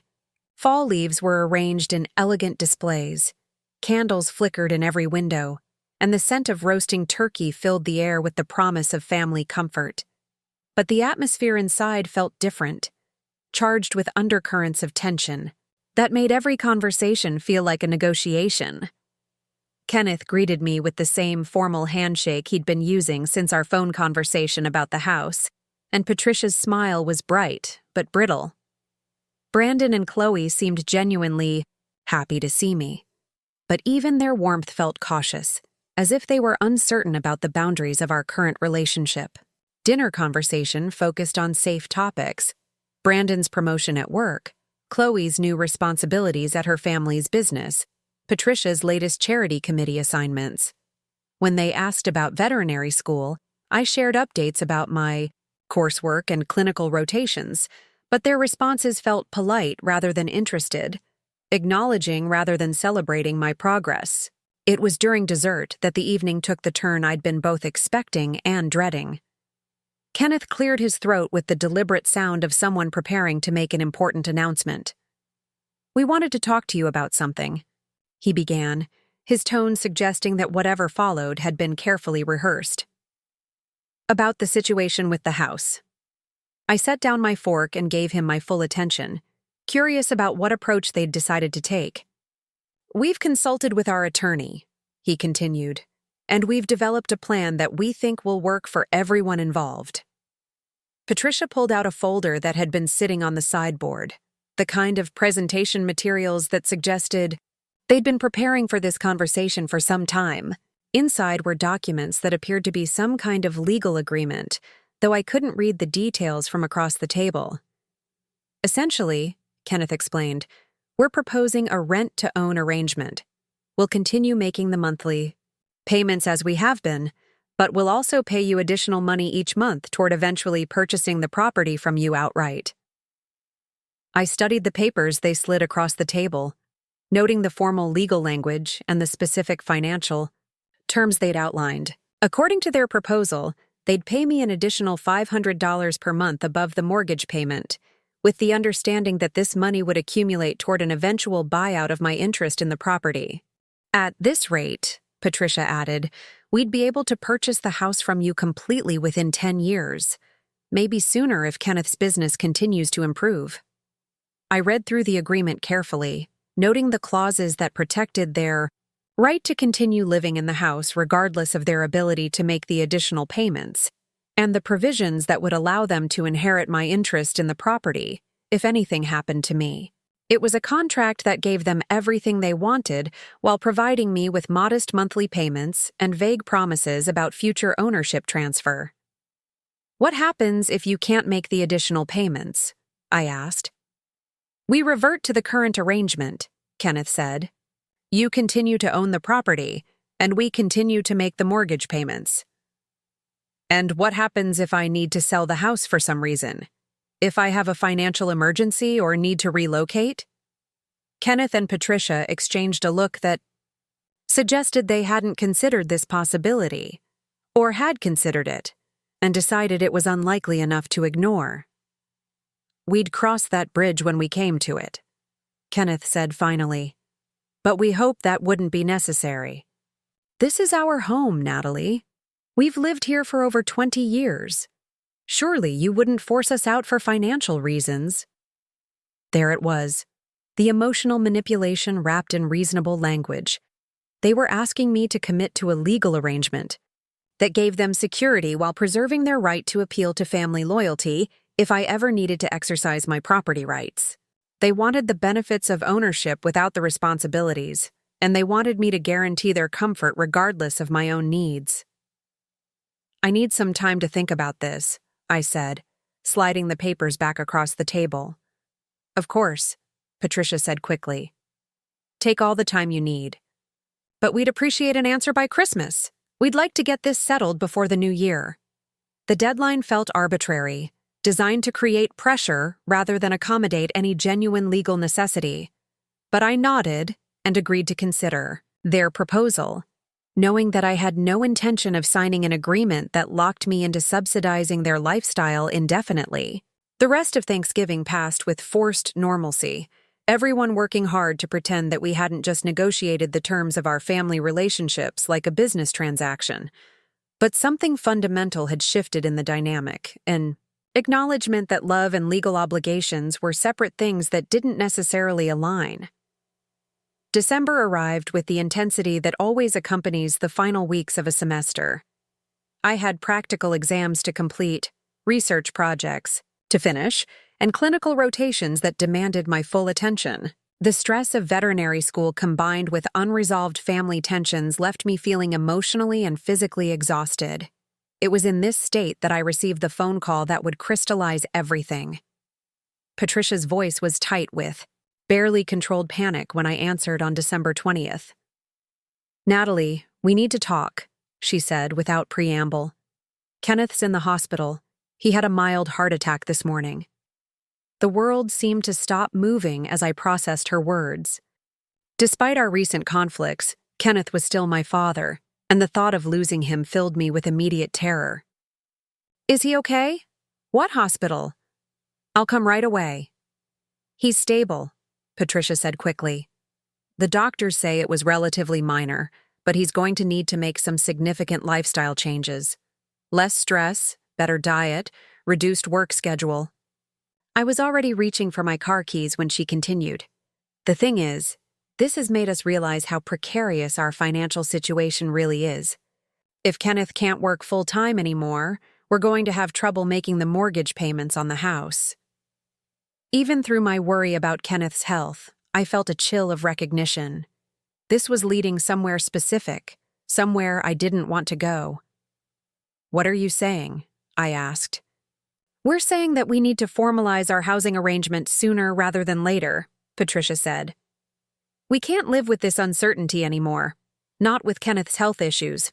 We need to know that we have secure housing regardless of what happens with his business.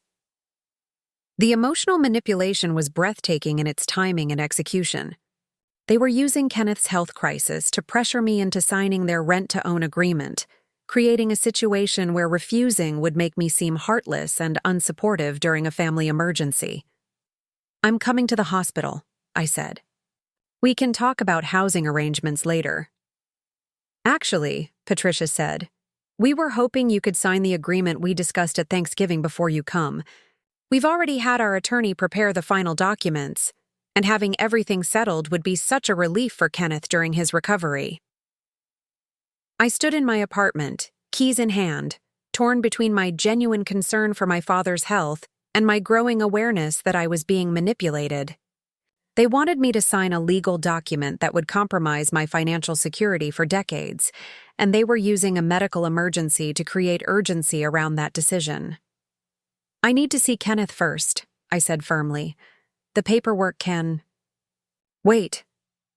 The drive to Riverside felt endless, my mind racing between worry about my father's condition and anger at the way this crisis was being leveraged for financial gain. By the time I reached the hospital, I'd made a decision that would change the trajectory of all our relationships. Kenneth looked smaller in the hospital bed, connected to monitors that beeped softly in the quiet room. His color was good, and he was alert and talking, but seeing him in that vulnerable state brought home the reality of his mortality in ways that our conflicts over money and property hadn't. Dad, I said, taking his hand. How are you feeling? Like I've been hit by a truck, he admitted with a weak smile. But the doctors say I'm going to be fine. Just need to slow down a little, take better care of myself. We talked for a few minutes about his symptoms, his treatment plan, and his prognosis. The medical situation was indeed minor, as Patricia had said, but it had served as a wake-up call about the stress he'd been carrying and the changes he needed to make. It was when Patricia and Brandon arrived that the conversation shifted to the housing agreement. They'd brought the finalized documents with them, as if Kenneth's hospital room was an appropriate place to conduct legal business. We really think it would be best to get this settled, Patricia said, pulling out the familiar folder. Kenneth's been so worried about our housing security, and this would give him such peace of mind during his recovery. I looked at the papers, then at my father lying in the hospital bed, then at my mother and brother who were watching me expectantly. The moment felt surreal, like a scene from a movie about dysfunctional families, except this was my actual life, and these were my actual choices.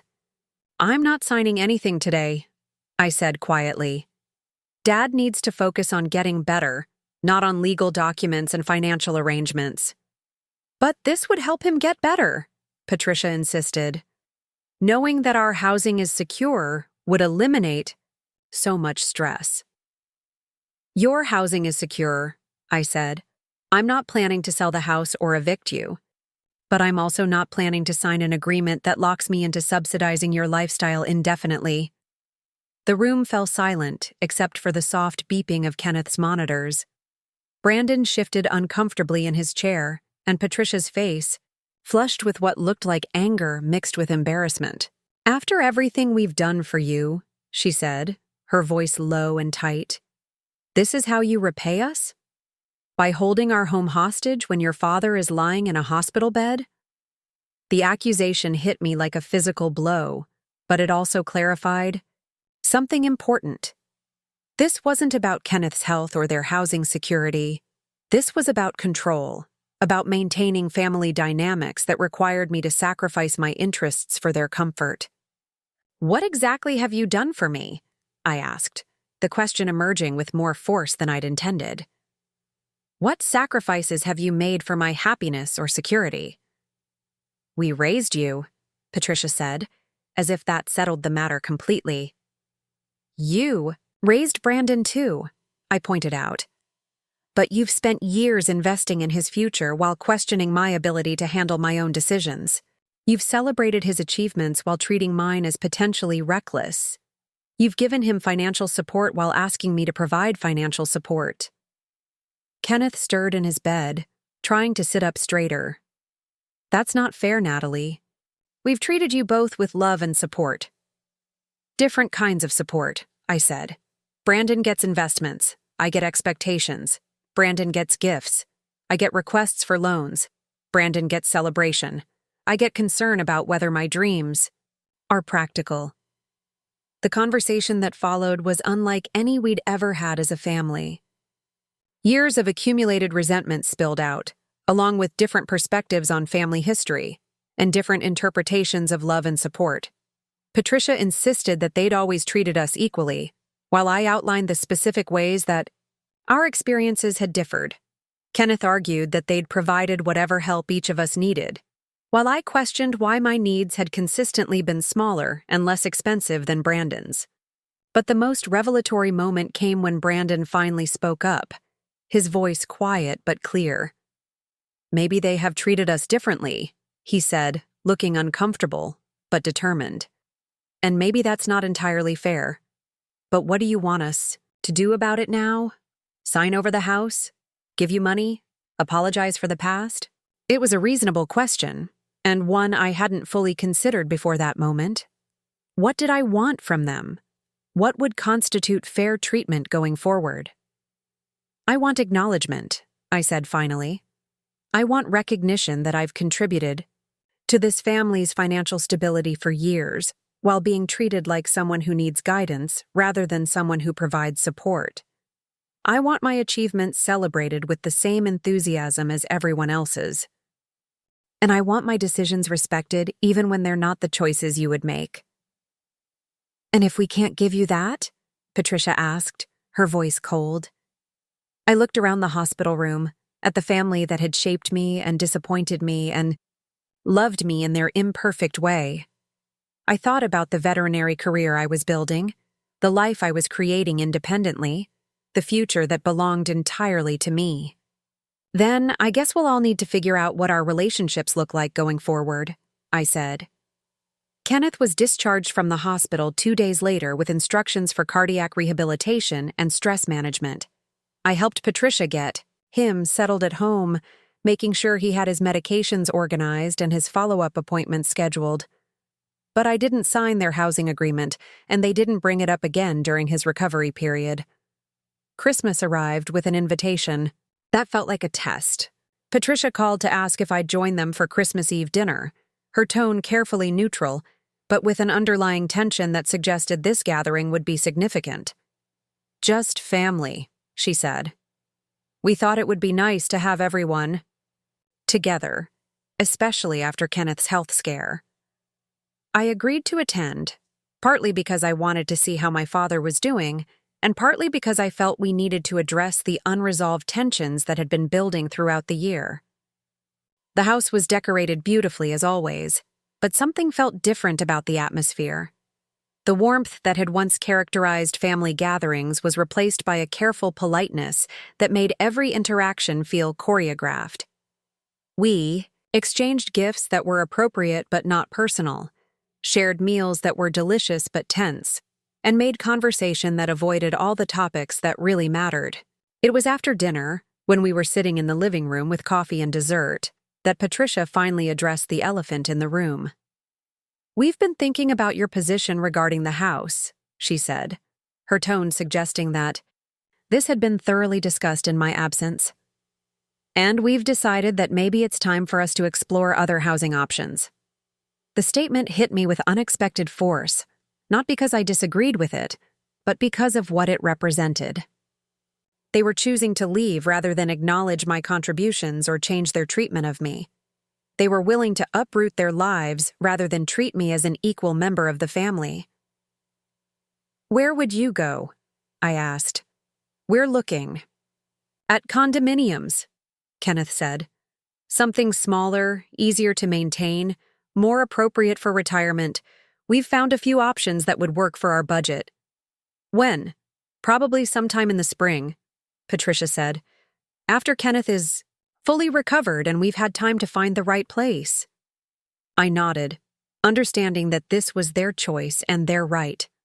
If they wanted to leave the house I owned rather than sign a fair rental agreement or work toward actual ownership transfer, that was their decision to make.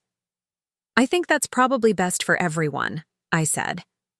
The relief in the room was palpable, as if we'd all been holding our breath waiting for someone to find a solution that didn't require anyone to admit they'd been wrong. But the evening wasn't over, and neither was the education I was receiving about my family's priorities. As we were preparing to leave the dinner table, Patricia made one final request that revealed everything I needed to know about how our relationship would continue. "There is one thing we'd like to ask," she said, her voice taking on the careful tone she used when making significant requests. "Brandon and Chloe are looking at houses for after the wedding, and they've found one they love, but they're just a little short on the down payment." I felt my coffee mug grow heavy in my hands as I realized where this was heading.